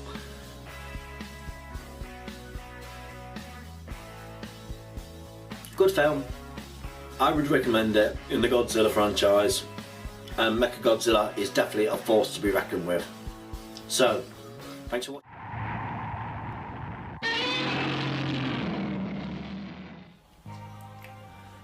Godzilla 1985, aka The Return of Godzilla. Has to be one of my favourite films, one of my favourite Toho Godzilla films, and it's one of my favourite films in general. Being a bit of a cult classic, especially now, it has always been quite difficult to get hold of and to see and to watch in its original format, in its Japanese native language, unlike before where it came out in 1985, went straight to video, but also in cinemas in America. as Godzilla 1985, in which extra scenes were added, and the film in itself entirely was shortened and became an hour and a half of, as it's known, well, of a shameless product plug-in with the likes of Dr. Pepper sponsoring the film, and not only that, they had Raymond Burr spliced into extra scenes.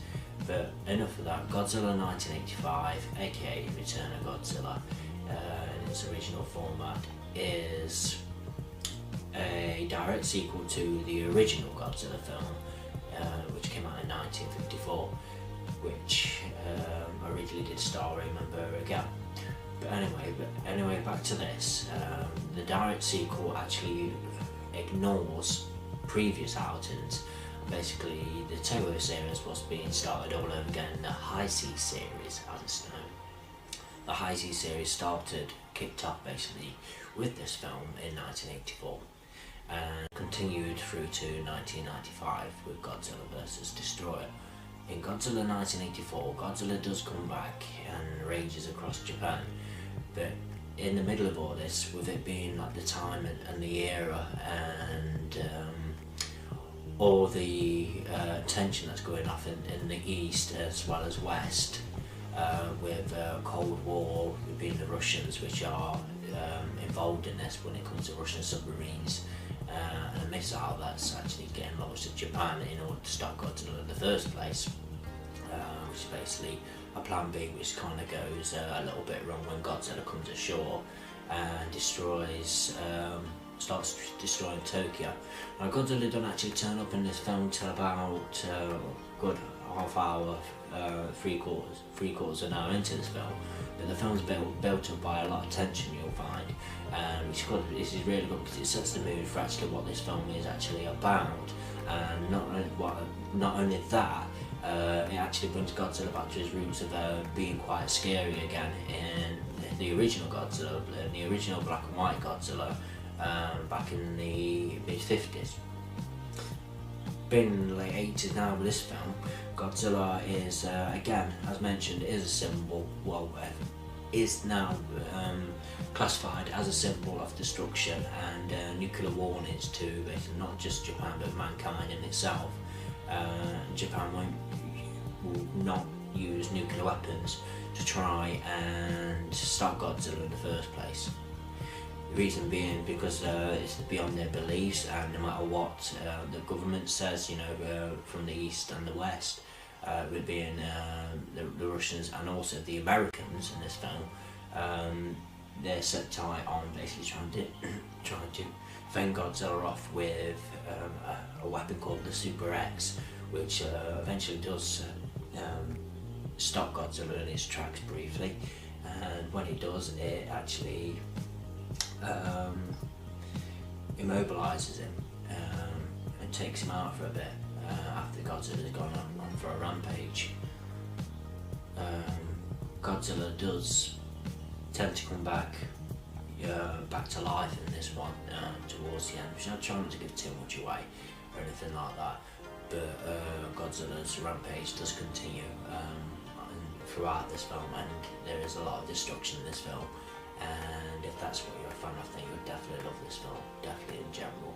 And not only that, I think you'll just enjoy it in general anyway, because it returns to Godzilla's roots, as in 1980, as in the original Godzilla in 1954.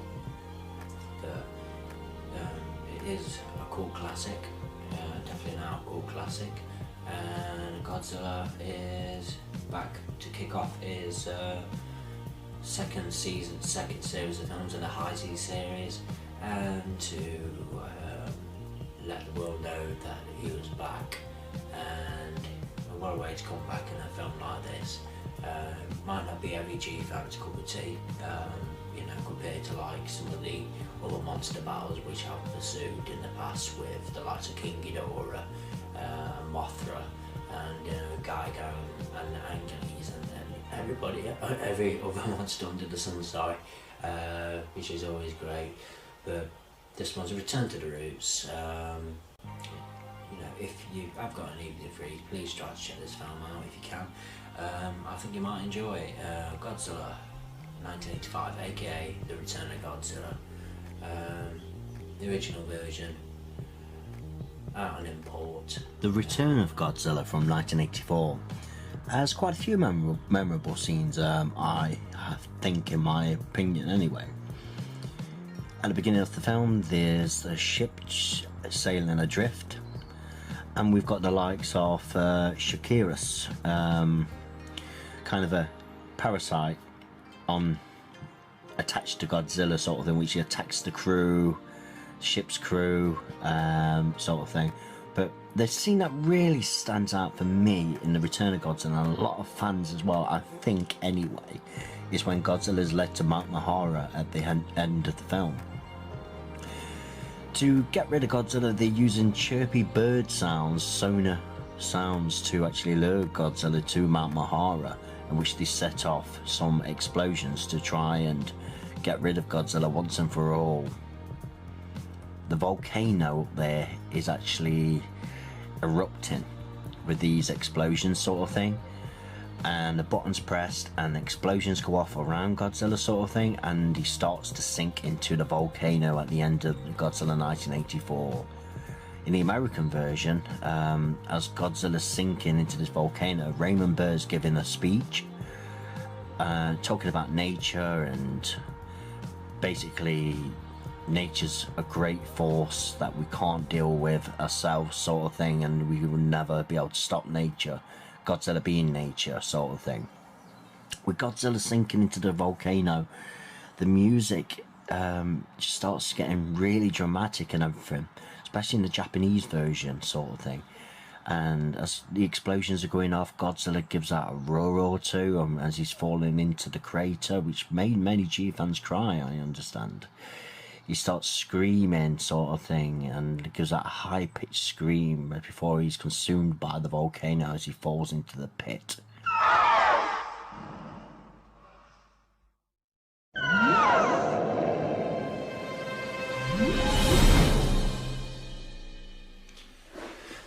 The second Godzilla film in the Heisei series came in 1989, a sequel to Godzilla 1984, and it was Godzilla vs. Biollante.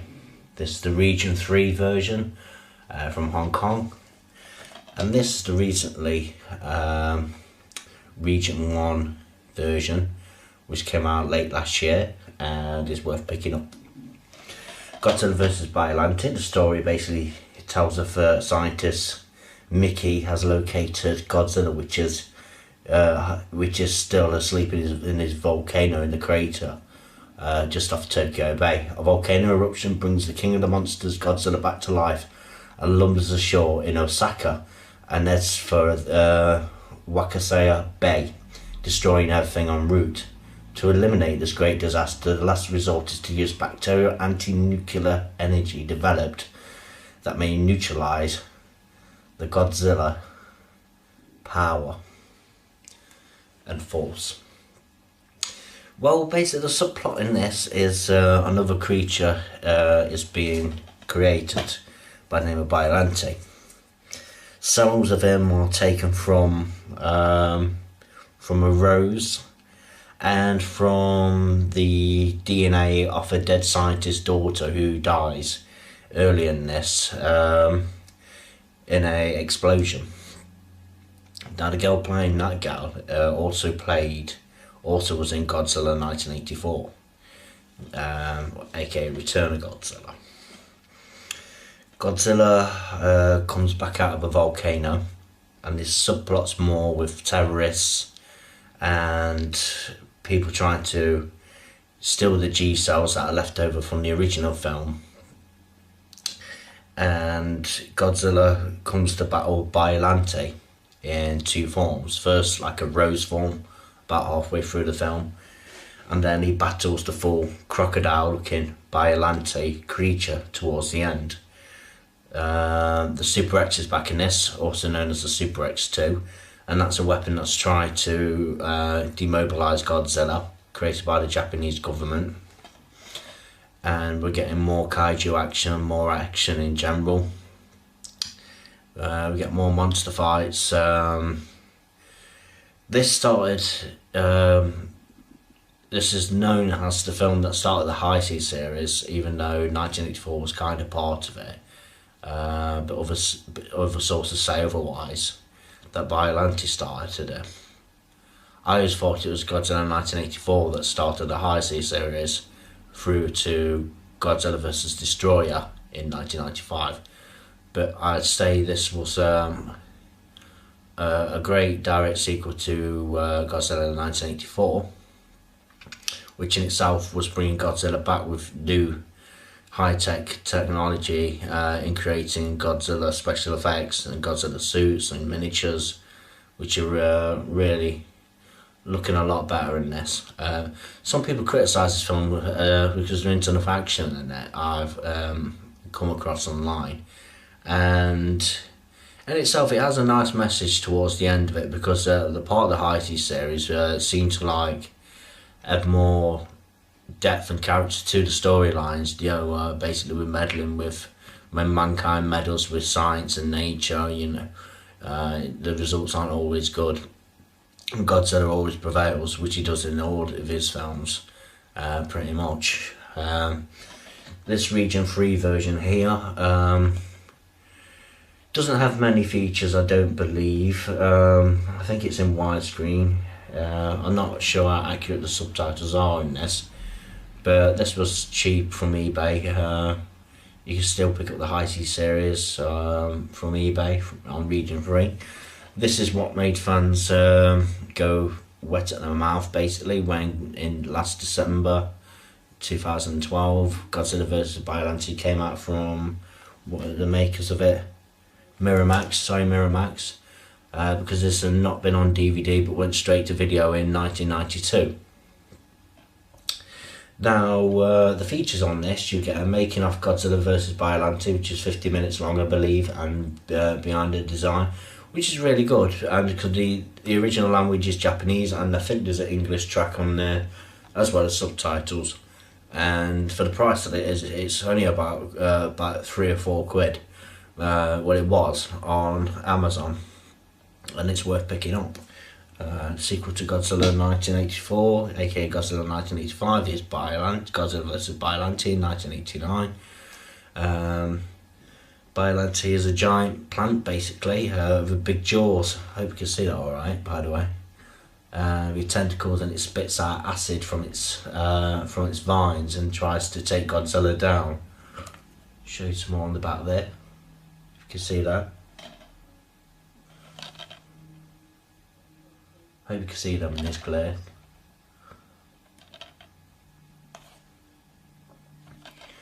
I recommend anybody getting to G-Fans to pick this version up from Amazon. Godzilla vs. Biollante Region 1. Whether they come out on Region 2 anytime soon, I don't know. Unless these start coming out because of the hype and the new Godzilla Godzilla 2014, because of the hype of that. But I do recommend Godzilla vs. Biollante from Region 1 from Amazon. Can't go wrong. The next film in the series is Godzilla vs. King Ghidorah, which came out in 1991. But for the moment, check out Godzilla vs. Biollante.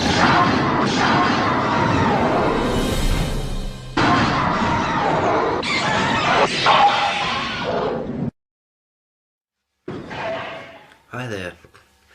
The third in the Heisei series of the Godzilla films is 1991's Godzilla vs. King Ghidorah.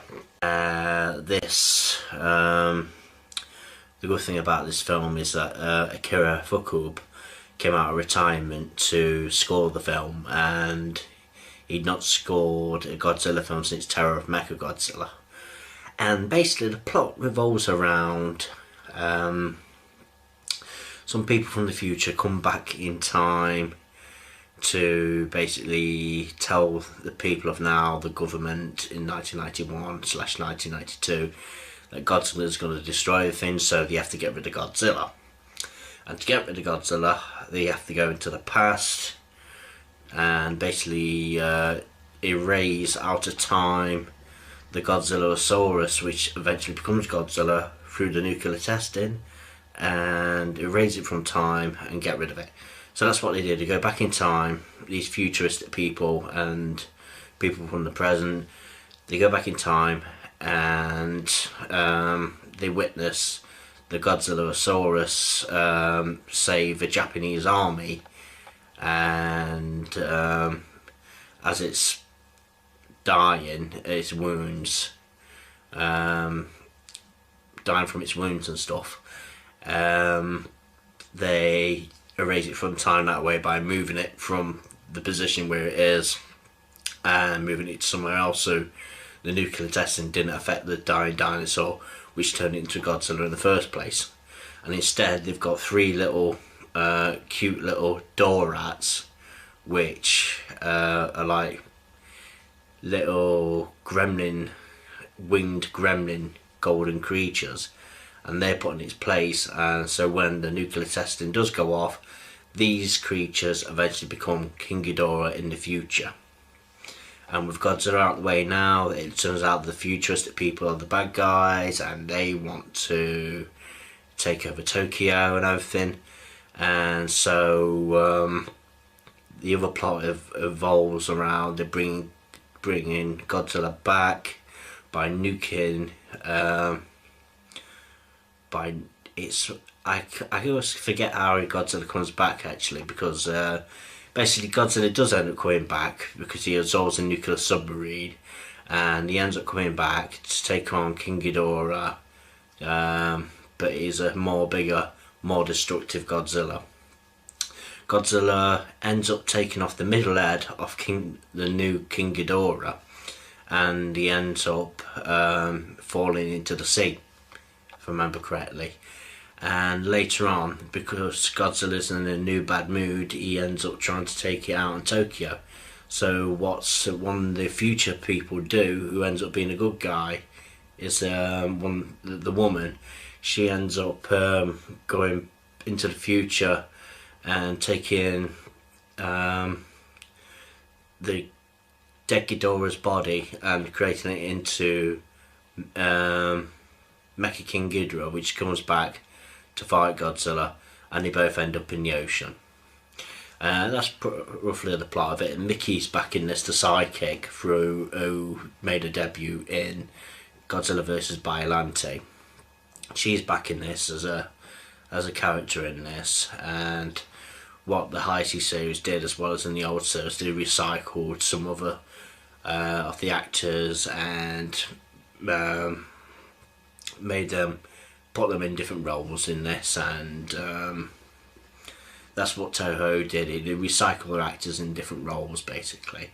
But Mickey is back. She's the only recurring role in a Godzilla series, well, the longest one anyway.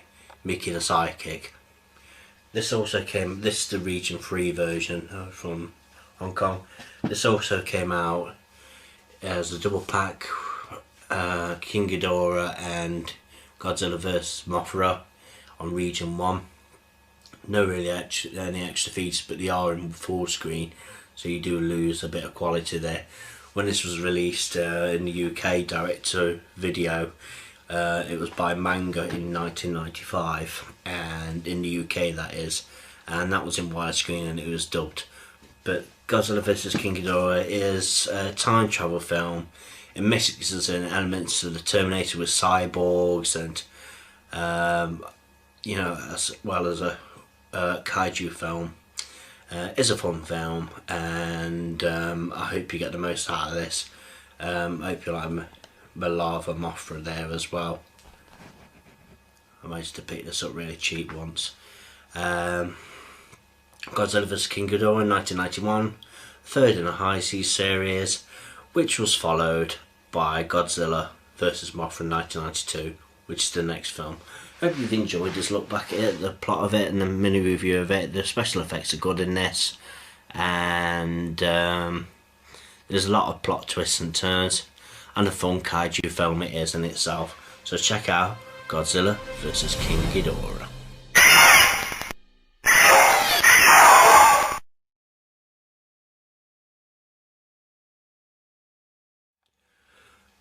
Godzilla vs. Mothra 1992, the sequel to Godzilla vs. King Ghidorah. Here we've got a lava Mothra there, and that sets us up for this review of Godzilla vs. Mothra.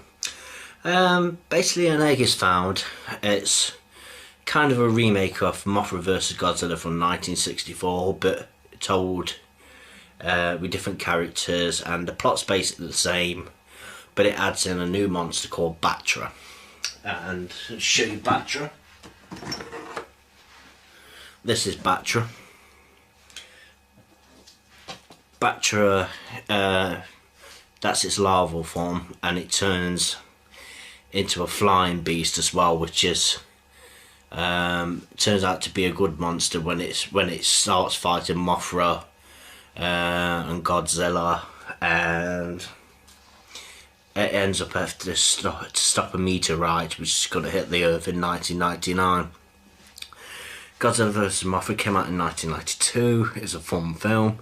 The special effects are top notch again. Akira Fukube did the the score to it, and he'd continue that in the Heisei series.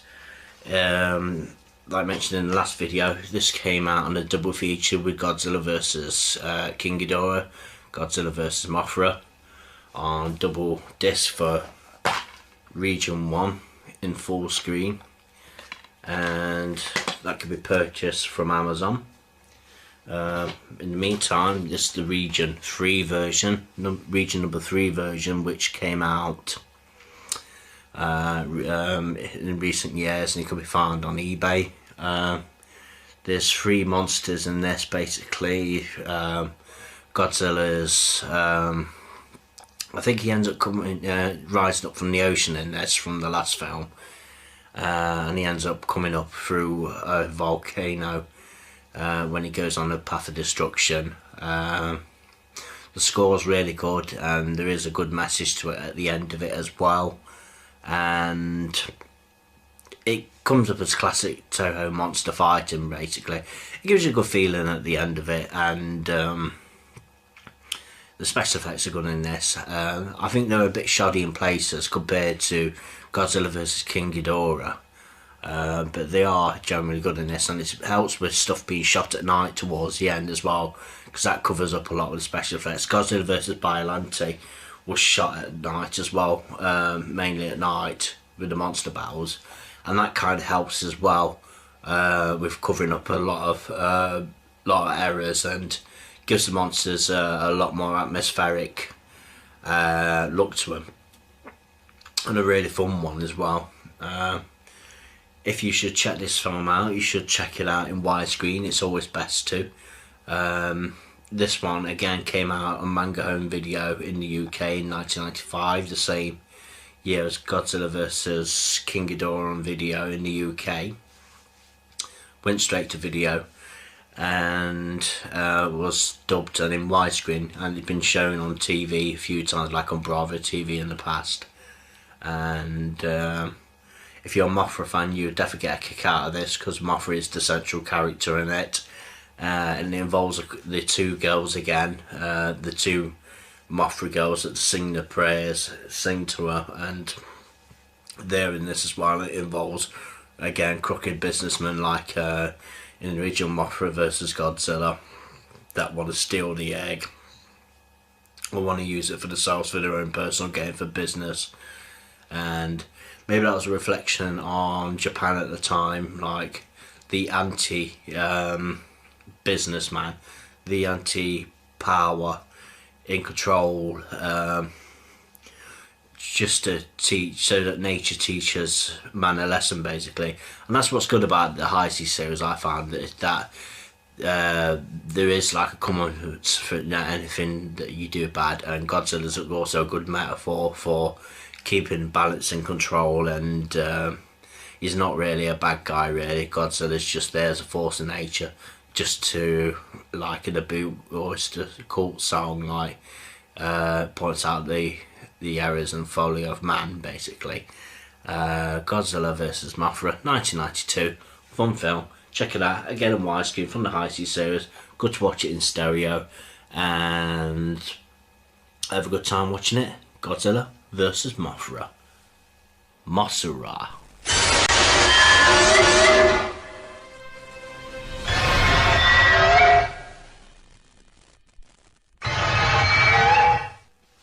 Godzilla vs. Mechagodzilla 2, aka Godzilla vs. Super Mechagodzilla.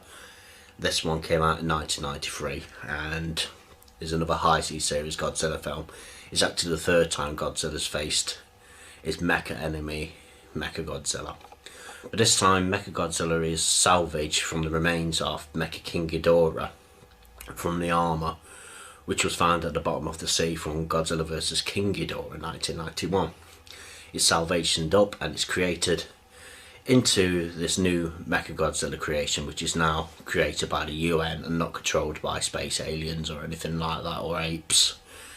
A popular Heisei series Godzilla film. An egg is found on an island and it contains eventually little Godzilla, or his name is Baby in this, it's Baby Godzilla, and Godzilla goes on a rampage trying to get his egg back when Rodan attacks the island where the explorers are find the egg in the first place, and Godzilla ends up going back to Tokyo and trying to find the egg, which has been taken away by scientists to study where Baby Godzilla hatches. In the meantime, while Godzilla is on his rampage, Mechagodzilla is employed by the Japanese government, by the UN, to take him down, and it's got new weapons on it. It's got like a shock blast on it. It's got like reflective diamond shields which reflects back Godzilla's heat rays and stuff. And Godzilla is actually temporarily immobilized by Mechagodzilla because it's piloted by soldiers, and it's their task to try and stop Godzilla at the end of the day. The DVD doesn't feature any real special features, but it is in widescreen. It's in its original Japanese language, which is always good. And when I first got round to watching this in about 1996, I had it on video and it was in stereo, and the sound on it was absolutely perfect. The monster blasts, all the crushing action, all the sound effects, and the music by Akira Fukube was top notch, and it's really good. It really should be played in stereo, and it is probably one of the best Heisei Godzilla films in quite a few fans' opinions. This was actually going to kill off Godzilla in room for the new Jan de Bont 1994 Godzilla film, which was due to come out before it became into Dean Devlin's Godzilla 1998 at the time. In another plot of this, Rodan comes back in this and he's after the egg, and not only that, he joins in a fight with Mechagodzilla and Godzilla in the fight, but Rodan actually ends up becoming part of Godzilla, where as he's dying he gives his energy to Godzilla, and Godzilla has this new fire red and orange energy blast from his mouth, and that's Godzilla's new powerful weapon that he uses to actually try and finish off the new Mechagodzilla creation. Mechagodzilla also has got Garuda, which is like a flying machine which is attached to his back, which is flown by another pilot who's into pterodactyls, and ironically you've got Rodan in this, the flying pterodactyl. And I'll just show you Rodan quickly. This is the Final Wars Rodan, but this is Rodan, if you can see him there. Bit more humanoid looking in Godzilla Final Wars he is, but in this he looks like a proper pterodactyl, and is a well-known enemy to Godzilla as well as an ally. And the fight between Godzilla and Rodan on the island towards the beginning is really top notch, because there's loads of action going off and loads of stomping action, loads of really sharp sound effects when Rodan's trying to peck away at Godzilla's eyes on the floor, and he gives off like this gas stuff, this mist, to try and take Godzilla down, and Godzilla's got him round the neck and to scrapping with him on the floor, and Godzilla ends up trampling on him, stomping on him, and before he flies off. So you see Rodan twice in this film, in different times. The story revolves around, as well as the baby Godzilla has got like a minder, like a Japanese female minder who's basically taking care of him and doesn't want to let him go. Miki the Psychic is also in this, and she plays a good role in this. She also ends up being a pilot in Mechagodzilla, and the only flaw to this film is, which I've heard people talk about before, is when Godzilla blasts Mechagodzilla at the end with his fire ray. They should have killed the crew as well as blown up Mechagodzilla, but the crew ends up surviving, but probably because it's a PG, family friendly kaiju film. That's probably why everybody survives at the end, and Mickey, of course, is a recurring character in the series, of the Heisei series. Great film, good fun, monster effects, good special effects in this, good stereo sound to play, and Akira Fuku, who does the soundtrack, spot on. He's really good in this. And Godzilla vs Mechagodzilla, great film, great monster action, one of the best in the series. This was followed by Godzilla vs Space Godzilla, which I'll get to next in the series, which is a bit of a cult favourite between fans, but this one's also a cult favourite as well as a well-known Godzilla film, which fans tend to come and love, especially over the years. And this was only released on Region 1. This is, of course, the Region number 3 version, and hasn't come out in the UK yet in any form whatsoever. But it'd be nice to see it one day, and I hope they do eventually release it, and I hope more people get to see it, because it's a great action-packed Godzilla film with a lot of emotion, especially towards the end when Godzilla walks off into the ocean with his baby, and which leads to the question is, why does man even bother in the first place to try and destroy Godzilla when nature's the only one that's going to win at the end? And the quote at the end, which I really love, is you'll never know it, but something's watching over him, as in Godzilla. And that's quite a powerful atmospheric kind of metaphor for Godzilla, because along the line Godzilla would take a downfall in Godzilla vs Destroyer, and maybe this was the start of his downfall, because he was actually going nuclear, but I'll get to that in another video. Hope you've enjoyed this review. That's Godzilla vs Mechagodzilla number 2, aka Godzilla vs Super Mechagodzilla. Have a good day.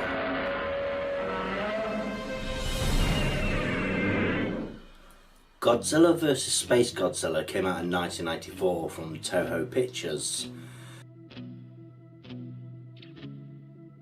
This film came with mixed reviews in the day, if I remember correctly, especially from G-Fan magazine. For starters off, the Space Godzilla is something that was created up in the atmosphere, up in space of course, through the likes of Mothra taking up the DNA of Biollante from Godzilla vs Biollante 1989.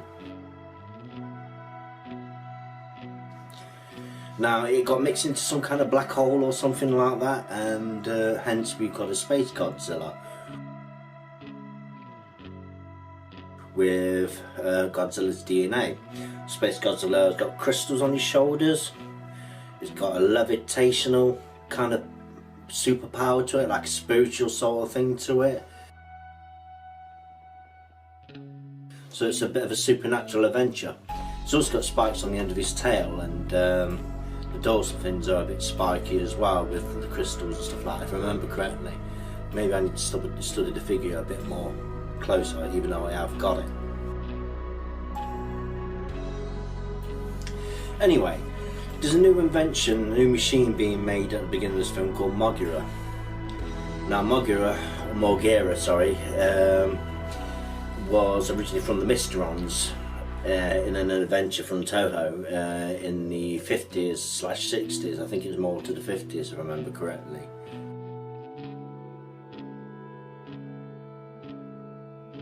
I think it might have been 1959. I'll double check. Either way, Mothra is being made and sent up into space to tackle all kinds of disturbances and stuff like that. Space Godzilla is destroying space shuttles and causing havoc and heading towards Earth.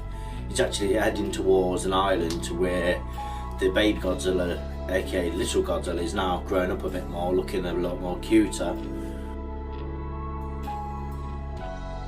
And looking slightly pudgy at the same time on an island. Now Godzilla comes ashore and has to protect his son again and everything, and protect humanity from Space Godzilla. In the midst of all this, Mothra teams up with Godzilla when the sun is encased in a crystal-like casket tomb sort of thing, which Space Godzilla puts the little Godzilla into on the island. Without giving too much away or anything like that, the monsters all do battle. There's a three-way giant battle. There's a subplot in this, including, which I didn't really mention before, was like the psychic woman, and she's in control of, basically, she's trying to protect Godzilla and the little Godzilla, and for the sake of humanity with her psychic power sort of thing, and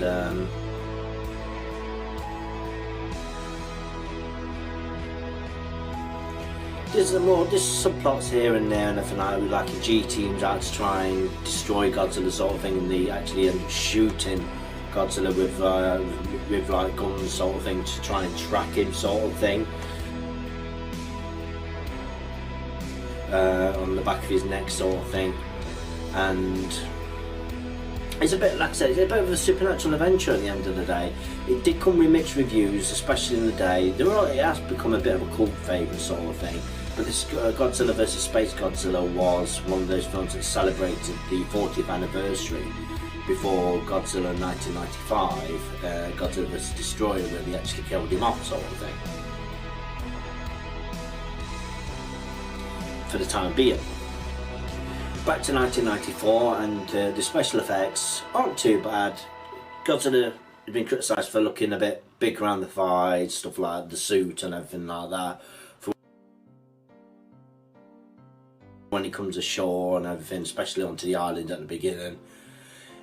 We've also got a brief cameo from the Twin Fairies as well, like a baby Mothra sort of thing, if I remember correctly. Godzilla vs Space Godzilla marked the 40th anniversary of the original Godzilla series.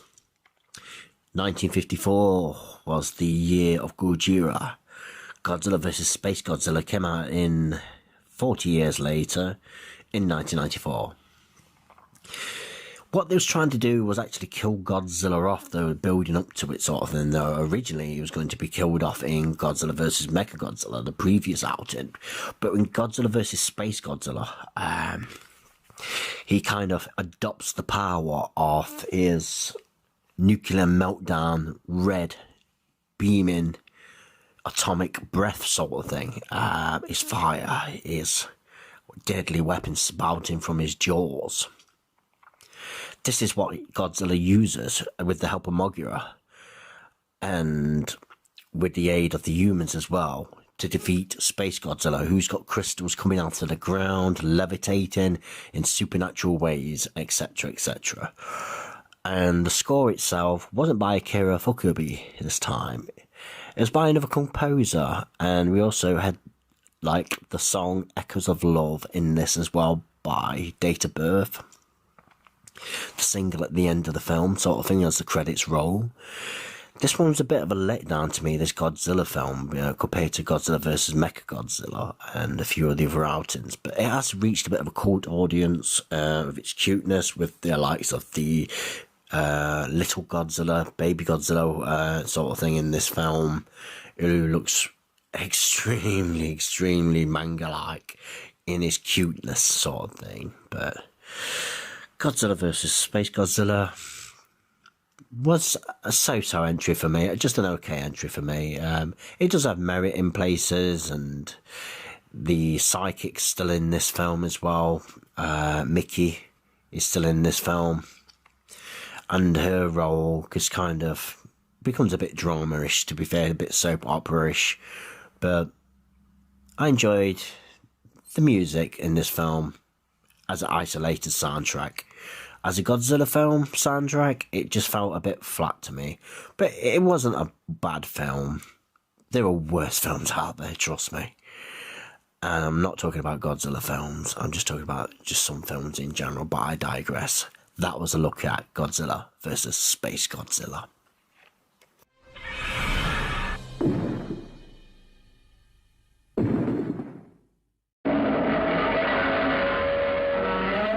Godzilla vs. Destroyer.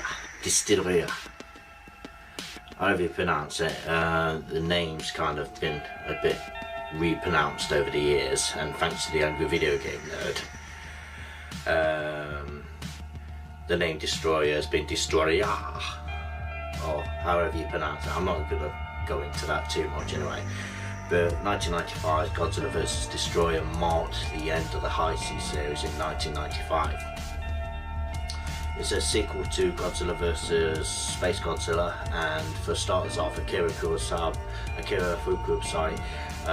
came back to do the score for this, and it starts off with Godzilla rampaging in, out of all places, not Japan this time, but in Hong Kong. And he's glowing red, because he's going into meltdown basically. His heart's like a nuclear reactor, and Godzilla this time is breathing constant red fire instead of his traditional blue fire, because it's on meltdown basically. An island is melting away, Birth Island, I think that's the name of it, Birth Island, at the beginning of the film as well, and that's where little Godzilla comes from as well, the junior Godzilla even. In the meantime, while this is all going off, the Oxygen Destroyer from the original film, from Godzilla 1954, is going through its own mutations from the ocean floor, creating parasites and a new creature called Destroyer. Now Destroyer comes in quite a few forms. He kind of grows in size, and he's getting bigger and bigger in his different formats, a bit like Alien, where he's got the mouth that comes out, the tongue mouth thing that comes out of his mouth, and that's attacking like the military and stuff like that, and it goes in different sizes, so it becomes a bit of a horror film in places as well. Godzilla vs. Destroyer. As this is all happening and everything like that, they've got the Super X3 this time. The Super X3, which is trying to cool Godzilla down, it ends up freezing Godzilla in the ocean in some parts of this film. Godzilla vs. Destroyer is a very sad film, because we do get to see the conclusion to Godzilla in the Heisei series, where I shouldn't really give too much away, but I'm going to say it anyway, but Godzilla dies in this film. He dies at the end. But we won't give too much away now, because Destroyer is getting bigger and bigger. The Super X3 is trying to slow everything down, trying to prevent a nuclear meltdown from Godzilla and the two giant monsters fighting at the end and everything, but they're going to fight anyway, and they do end up fighting. That's what they end up doing. Anyway, the conclusion is a very sad one to Godzilla vs. Destroyer.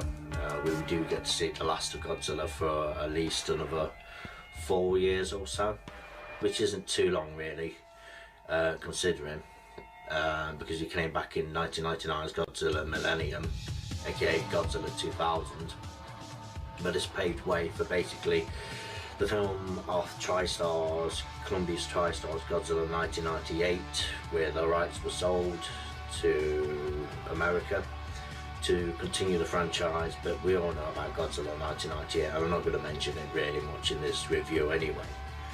But Godzilla vs. Destroyer has its really sad moments as well. It's got awe-inspiring moments, and Godzilla is basically badass. James Angry Video Game Nerd said that the titles on the title logo to this film is absolutely epic, and it is. Accomplished by Akira Fukusawa's grand score as well, which really brings it up as well. It's really, really good, and I can't recommend Godzilla vs. Destroyer enough. It's a good film.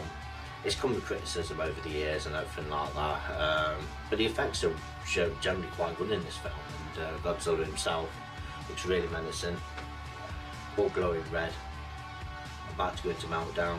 Godzilla vs Destroyer. I got this in 1996 for Christmas when I first saw it, about a year late, but this is my NTSC version of it, even though it's come out on DVD as well from Columbia TriStar as well, on Region 1 that is. But Godzilla vs Destroyer, any questions about Godzilla vs Destroyer, you can ask me, Byron, any of the Godzilla fans on the Godzilla page or anything like that. But Godzilla vs Destroyer is a very good film, so I do recommend it. I'll probably give it a 4 out of 5 actually, and stay and watch the end credits as well, because it gives you a montage of basically everything that happened in the Heisei series, accomplished by Akira Fukuba's grand Godzilla theme, a bit updated as well, so that's worth checking out as well.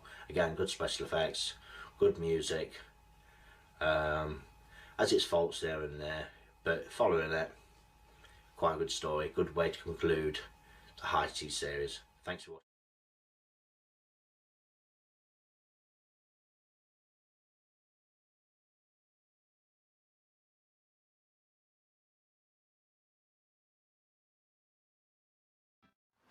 Godzilla 2000, aka Godzilla Millennium, came about in 1999 when it was first released,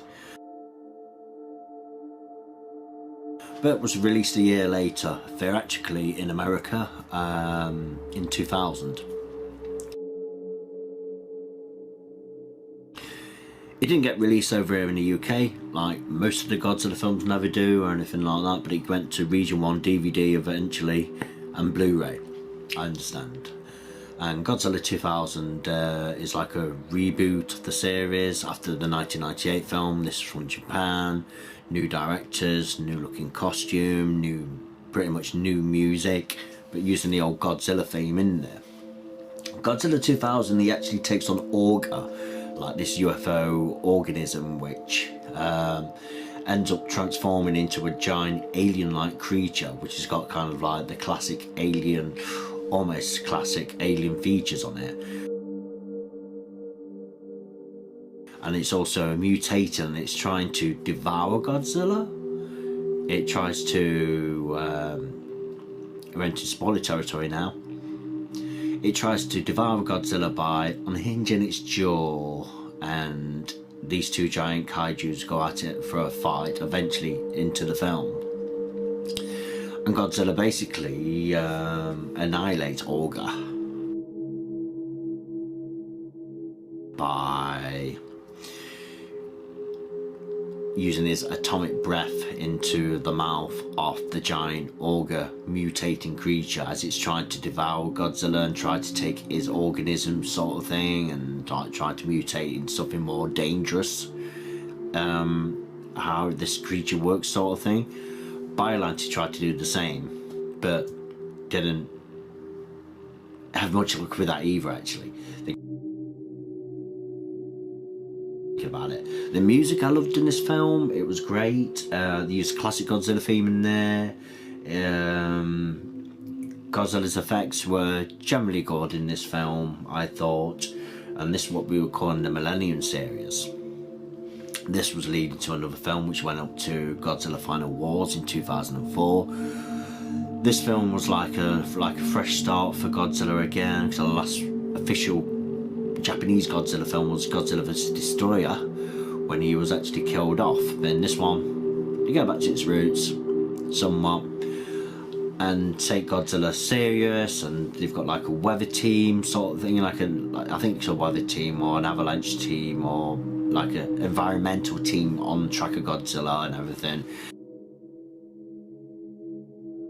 This film was actually dubbed to in the USA and went to theatrical release, and Godzilla not been seen in the cinemas in the Japanese format sort of thing since Godzilla 1985 in America.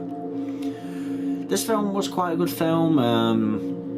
It's a lengthy film. It's just under 2 hours long sort of thing, and I believe the Japanese version runs a bit longer and the American version kind of tampered with the editing sort of thing, and like didn't really add extra scenes, but like just did things in the magical editing room basically with this film sort of thing. But Godzilla 2000, I'd probably give it a solid 3 out of 5.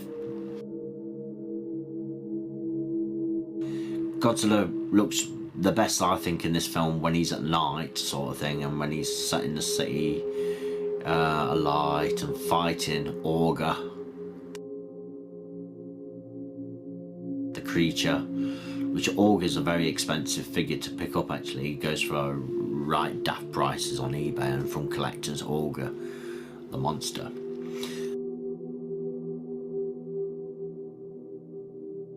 That was my look at Godzilla 2000. See you soon, guys. Enjoy the series.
Godzilla vs. Mechagodzilla was released theatrically in Japan in 2000, and then it premiered in America on television in 2001.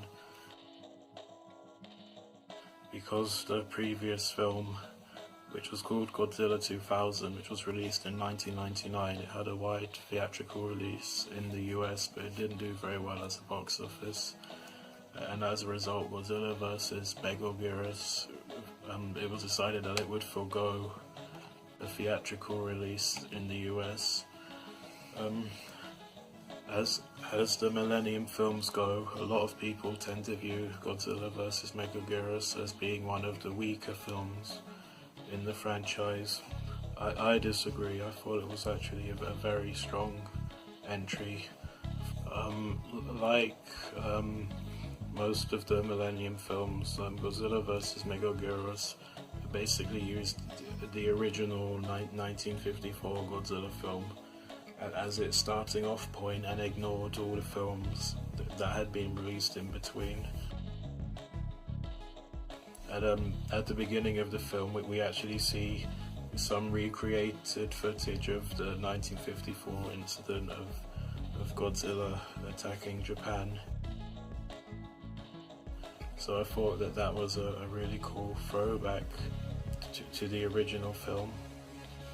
Godzilla vs. Mechagodzilla was also the first Godzilla film to have a female protagonist,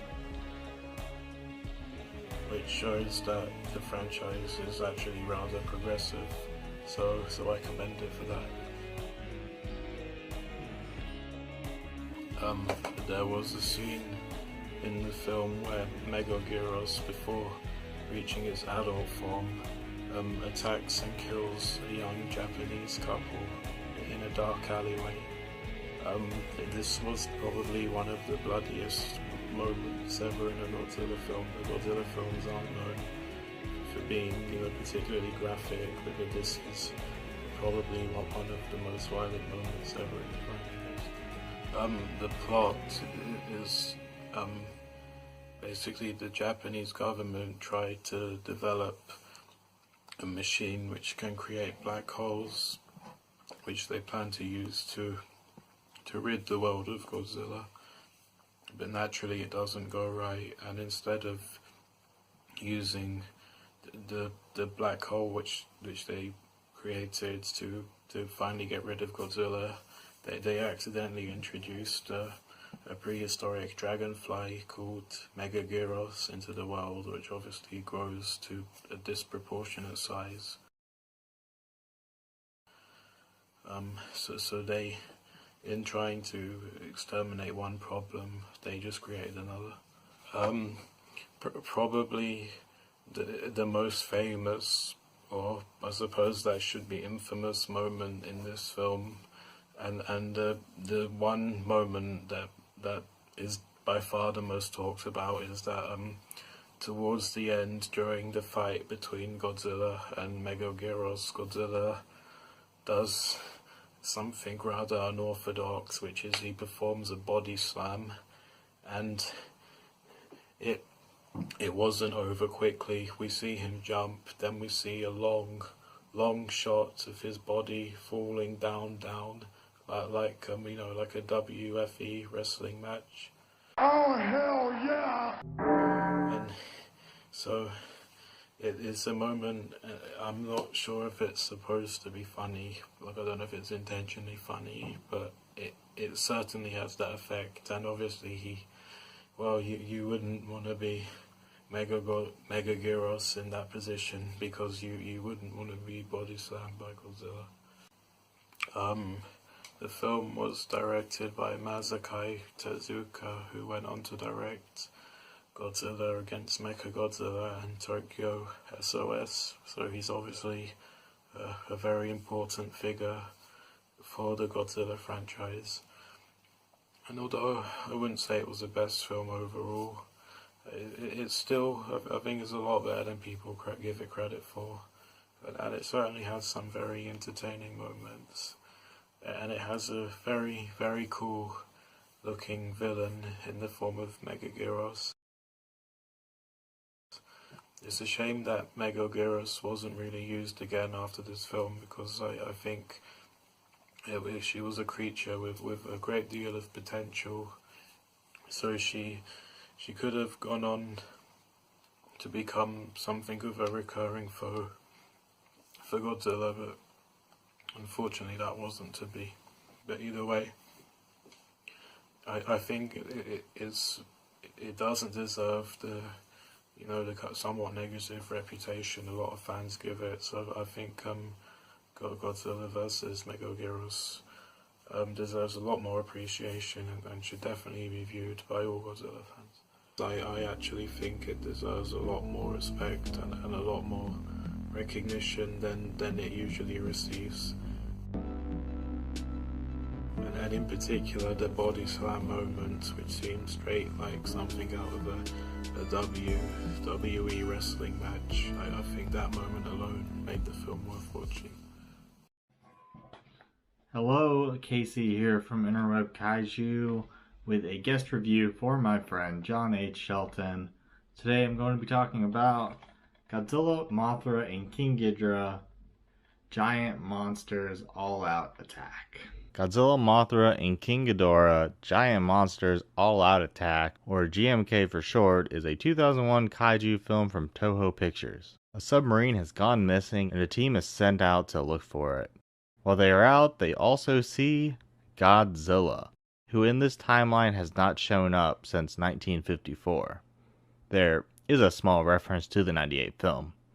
The movie gets going pretty quickly. Soon there are earthquakes, and an eyewitness claims to have seen Godzilla burrowing underground, but viewers get enough of a glimpse of the creature to know it's Baragon from Frankenstein Conquers the World and Destroy All Monsters. Even with that winded title, we get more monsters.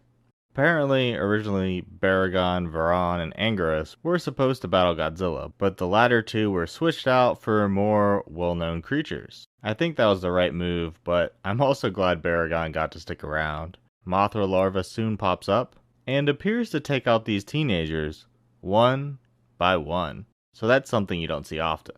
Or, this guy getting crushed. Usually, we don't actually see the people during destruction. And it happens more than just that one time. People under a bridge, frightened girl in hospital. It really makes you feel the death and destruction Godzilla is dealing out. What I'm trying to say is that the movie just feels a bit different than the rest of the franchise.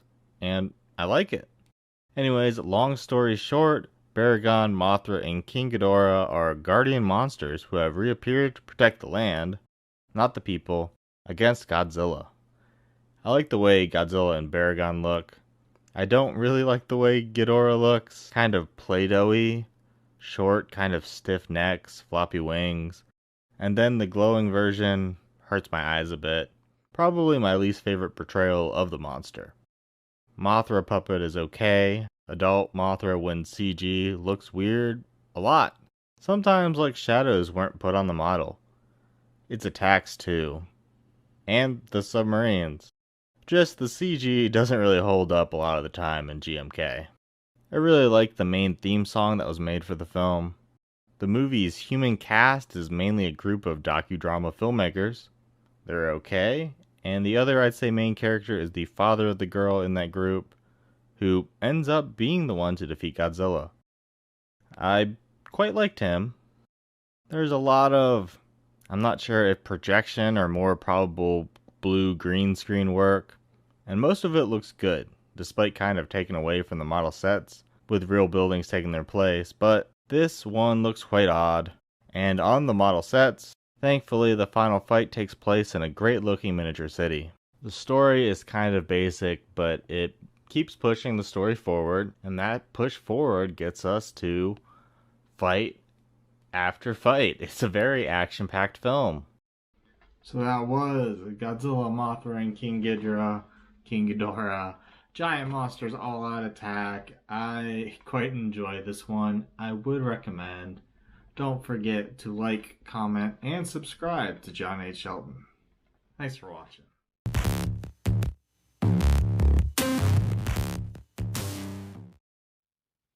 For Godzilla against Mechagodzilla was another entrance in the Millennium series, as in the fourth entrance of the Millennium series. And like in the previous other Millennium series before it, like for Godzilla 2000, Godzilla vs. Mechagodzilla, and GNK, Godzilla against Mechagodzilla is a sequel to the original 1954 film, and it set out the retcon of it, where the Ocean Destroyer did not dissolve the original Godzilla's bones and allow the Japanese Xenomorph Self-Defense Force to use it for building construction of Mechagodzilla, or known as Kiryu. In the Japanese title, Godzilla against Mechagodzilla was also known as Godzilla x Mechagodzilla. And the film brought back the director Masaaki Tezuka, who was previously directing Godzilla vs. Mechagodzilla, along with Michiru Oshima returned to score in the movie. And her score in the film was so fantastic, and she reuses some older talent that she did before for Mechagodzilla to make it something different, kind of like similar to the way what Akira Ifukube would do, is reuse his track to make it something very different. For Godzilla himself, is the second Godzilla follow after the original's death. There are many different set for whatever is going to be as the second Godzilla appearance in any era of the series. For the second Godzilla, his design was closely resembled the 2000 design. And for Kiryu design, there are concept art was submitted at the time by Shinji Nishikawa and many others, who submitted their own concept art for working on the new Mechagodzilla design. But Nishikawa ended up winning the contest idea instead.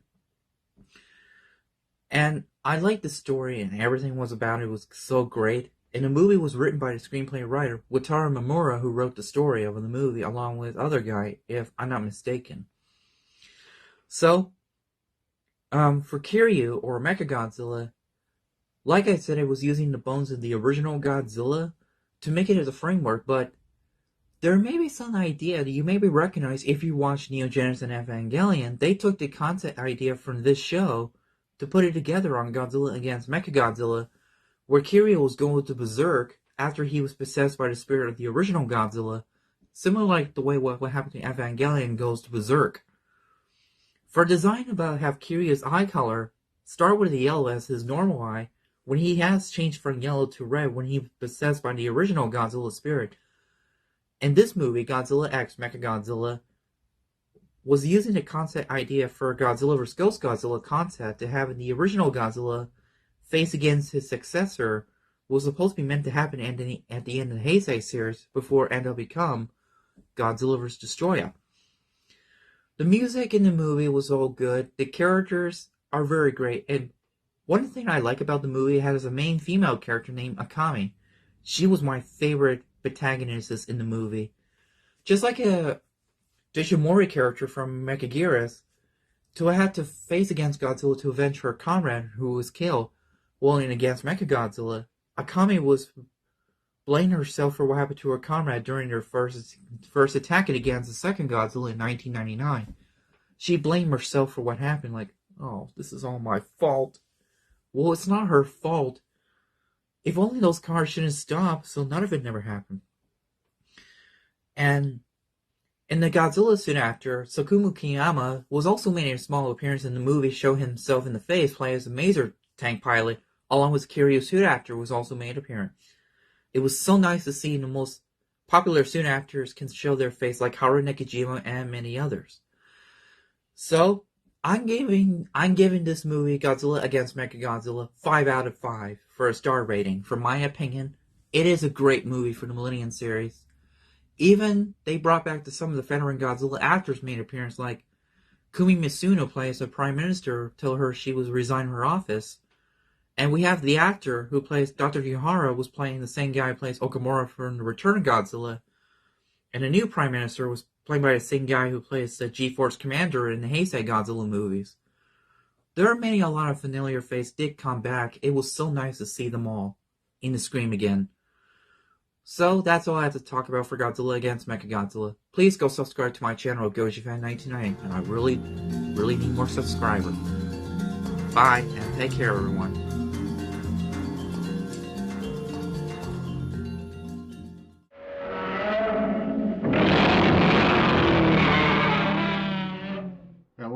Casey from Interrupt Kaiju here, doing a guest review for my pal John H. Shelton. I'm going to be talking about the second to last movie in the Millennium Era. It is Tokyo SOS. Tokyo SOS picks up after the previous film, Godzilla against Mechagodzilla. For those who missed out on that one, Japan built a Mechagodzilla using the bones of the Godzilla that died in the 1954 movie. And at times, it gets possessed by the original Godzilla's ghost. While Mechagodzilla is being repaired from the last film's battle, the Mothra fairies show up at a man's home and tell him that humanity should not mess with the bones of the dead, even Godzilla's. This feels very much like a Mothra movie, even calling back to that film with an actor reprising their role. And there's more returning actors from the previous film, from the Heisei films. I always find it nice to see familiar faces in the series. Even a kaiju from Space Amoeba shows up. Dead, but an appearance nonetheless. And another thing they brought back that I've always absolutely loved are the Maser cannons. I really like the missiles. Something about non-linear moving missiles with smoke trails is really aesthetically pleasing to me. Oh, and many YouTube appearance making director of The Idol and author of Behind the Kaiju Curtain, Norman England, is in this. There's a lot of CG implemented in Tokyo SOS. While Mothra flying around looks pretty good, a lot of the other stuff looks pretty off. I like the Mothra will protect humanity from Godzilla, even though it hasn't been. So return the bones or else Mothra will wage war on humanity bit. The nerve, really. Story-wise, the movie is minimal aside from Godzilla showing up and the dialogue force-feeding us Mothra lore, which works for the most part, but there's some other side stories that seem like they were getting set up only to not go anywhere. You know, I'm not a big fan of the Godzilla suit in this one. Godzilla Tokyo SOS is okay. Nothing really stands out aside from it's nice to have a Millennium Era film that retreads some Mothra vs. Godzilla territory. There's also not a lot bad here either. So that was Godzilla Tokyo SOS. Definitely worth checking out.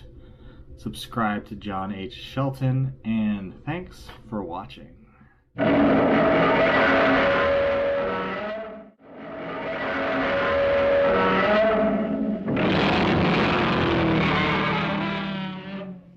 What's up, internet? How you doing tonight? It's me, your homeboy, Andrews Ramos.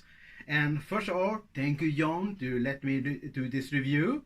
I couldn't do no other than Godzilla Final Wars. Oh man, this movie, wow, I love it. I really love it. All right, it's 2004, directed by Ryu Kitamura. If I butchered the name, I'm really sorry about that. But me and names, whew, I try, bro. I'm trying here. But it's like the 29th movie in the franchise and the 6th and the final movie in the Millennium Era. Man, after Tokyo SOS bombed at the box office, Toho Studio made one last movie to celebrate the 50 years anniversary of Godzilla. And oh my god, they spent so much money, went all the way out. Godzilla got his own Hall of Fame in Hollywood. It was amazing, actually. And not only that, this movie have not 10, not 11, not 12, not 13, 14 monsters in this movie. God, holy damn! One of my favorite monsters, Gigan, is returning for this movie. Oh my god, and Gigan, damn! Gigan have a new look with chainsaw in his hand and stuff. Oh my god, you have to see it, the movie, to believe the movie. Well, the story is really simple, actually. If you've seen Destroy All Monster or Invasion of Astro Monster, you know the drill. You know the drill here. Mankind made of one final stand against Godzilla, and they won. Bury Godzilla in an ice tomb. 0 years passed, and several monsters appear. And you can see like slow-mo from older clips from all the Godzilla movies made in the introduction here. And the mankind created the Earth Defense Force with the help of mutants as well. They ordered battle these giant monsters. But at the movie starts, all sudden, all the monsters attack at once. Run down in New York City and kill us in Singapore, I think it was. Let me check here. Shanghai, actually. And Silla at Sydney. Silla is actually the American Godzilla for the 90s. What? Yeah, it's even the American Godzilla makes an appearance in this movie. It's kind of cool, let me tell you that. But all the major cities is under attack. But right before, as the attack begins, it disappeared. All the monsters disappear. Because we have aliens. Not only we have giant monsters, mutants, we have also aliens in this franchise. In one single movie. God damn, sweet baby Jesus. I told you, this movie is delicious. It's delicious.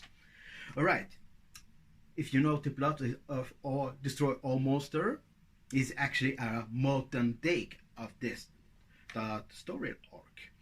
So, of course, the aliens will not be trusted, and of course they turn against the humans, and they use all the monsters in order to destroy Earth. Humans have one last resource, and that name is Godzilla. Yeah! Oh man, what can I say about this movie? You can show it is a celebration of the 50 years anniversary of Godzilla. The story is not that strong. The humans take so much screen time, actually, It takes like almost 1 hour before we see the big G himself again in the screen. And before that, we have a lot of action scenes like crazy kung fu, crazy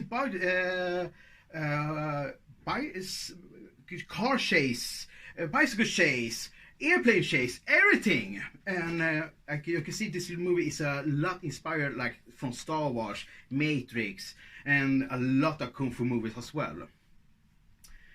And some good, some bad, I have to tell you that. One thing I have to complain, the fight between the humans, between the mutants against other mutants, or the mutants against the aliens, are really long. I mean, they take so much screen time, but the monster fights are so short. I mean, I think one monster, particularly entered this movie, face Godzilla, and Godzilla smack it away and move on. That's it. What? Yeah. So the monsters fight are really short, except for the last one, Godzilla versus Monster X. Man, that fight. Oh man. All right. But this movie is yes, if you love Godzilla, the 70s, or the Godzilla from the 70s, the goofiness, the what the fuck moment and stuff like that, this is the movie for you. Really tell you that. And the opening scenes. Oh my god, I never seen an opening scenes like this beautiful, this amazing. It's like a huge tribute to all Godzilla movies. In the background, in the opening scene, you see a lot of footage from the other Godzilla movies. In end, with Godzilla Junior, of all people, stand aside in the last screen against Godzilla vs. Destroyer. Oh my god, that scene give me the goosebumps. OG fans, you know what I'm talking about. The music, I have to tell you, the music in this movie is beyond amazing. After I rewatched it yesterday and the day before, oh my god, I just forgot how really good the music is.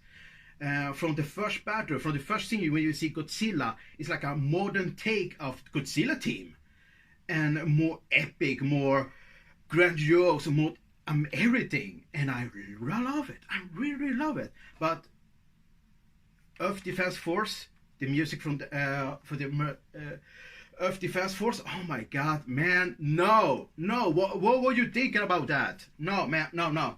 It's like, remember elementary school when you sat down to watch a badass, boring nature movie, you almost sleep, but the teacher that smacked you in your hands like, you have to stay awake for this movie. Yeah, that is the music from that movie. Oh my god, no, it's just horrible. And of course you hear it again on the end credits. Oh.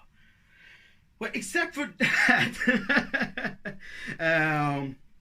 we have actually a lot of veteran Godzilla actress and actor returning for this movie, and it's super fun to watch actually. The old actor we have grew up with, we see them on new take and a new role in this movie. I really love it. And not only that, the director himself actually made a camera appearance as the radio top man. I really love it. Godzilla himself, he never been this powerful before when this movie come out, and I think it's really show when the difference, the power level with the other monsters where they fight against. I think he fight against like 11 monsters or 12 monsters in the franchise, and he just smacked them around. It was like nothing. You have one scene. It was Anguirus, King Caesar, and Rodan against Godzilla. Godzilla, all friends against the king himself. And oh my god, it all ended like he played soccer with them. It was super goofy, and I fucking love it, man. Not only that, one particular scene, spoilers, you can see a meteor land at Godzilla. And Godzilla standing there, just taking it like a boss, like a champ. It was nothing for him, nothing. So you can see like all monsters have problem to struggle with him. You can see this movie try to prove he is the king of the monster. Not only that, I think he's the only or I think it's like the first time I hear like a Japanese movie refer Godzilla as the king of the monsters. Actually, fun take on that one. It just took him 29 movie in the franchise. The whole studio recognized him as the king of the monster. Oh, but the last battle against Monster X, the alien's final boss, you can say like that. Oh, his introduction is pure cinematic masterpiece. People, is masterpiece. If you like Power Rangers, pure action, adrenaline, fights, epic giant kaiju fight scene. Oh my god, is god damn, yes. I remember I was young watching it for the first time. I almost shit my pants. Oh my god, I love it. I fucking love this movie. I cannot say how much I love this movie. So John, thank you once again. Oh man. Actually, I remember when this movie came out. I watched it with my friends, and all of them did not like the movie. All of them, we all are big monster, giant monster lovers. But this movie doesn't like set right for a lot of people. Could be it took 1 hour before the big G himself revealed himself in the movie, or could be the human takes so much screen time. Today, when I go online and search like, do you like this movie or not? People are like, yeah, I really hate it. Oh no, I really like it. So how about you, audience? Do you like this movie? If you do, go see it again. Come on, because it's pure. If you like action movie, non-stop entertainment, smorgasbord of monster mayhem and carnage, this is the movie for you. This is the movie for you. I remember actually when I watched it for the first time, all the movie is except for the last scene with the Monster X. It was kind of boring for me. But now I rewatch it again and again and again. Oh my god, this movie just gets better and better and better. I don't know, maybe it is like a hidden gem. Where that's for me all, folks. Love you all. Stay true. And remember, Godzilla loves you as well. Bye.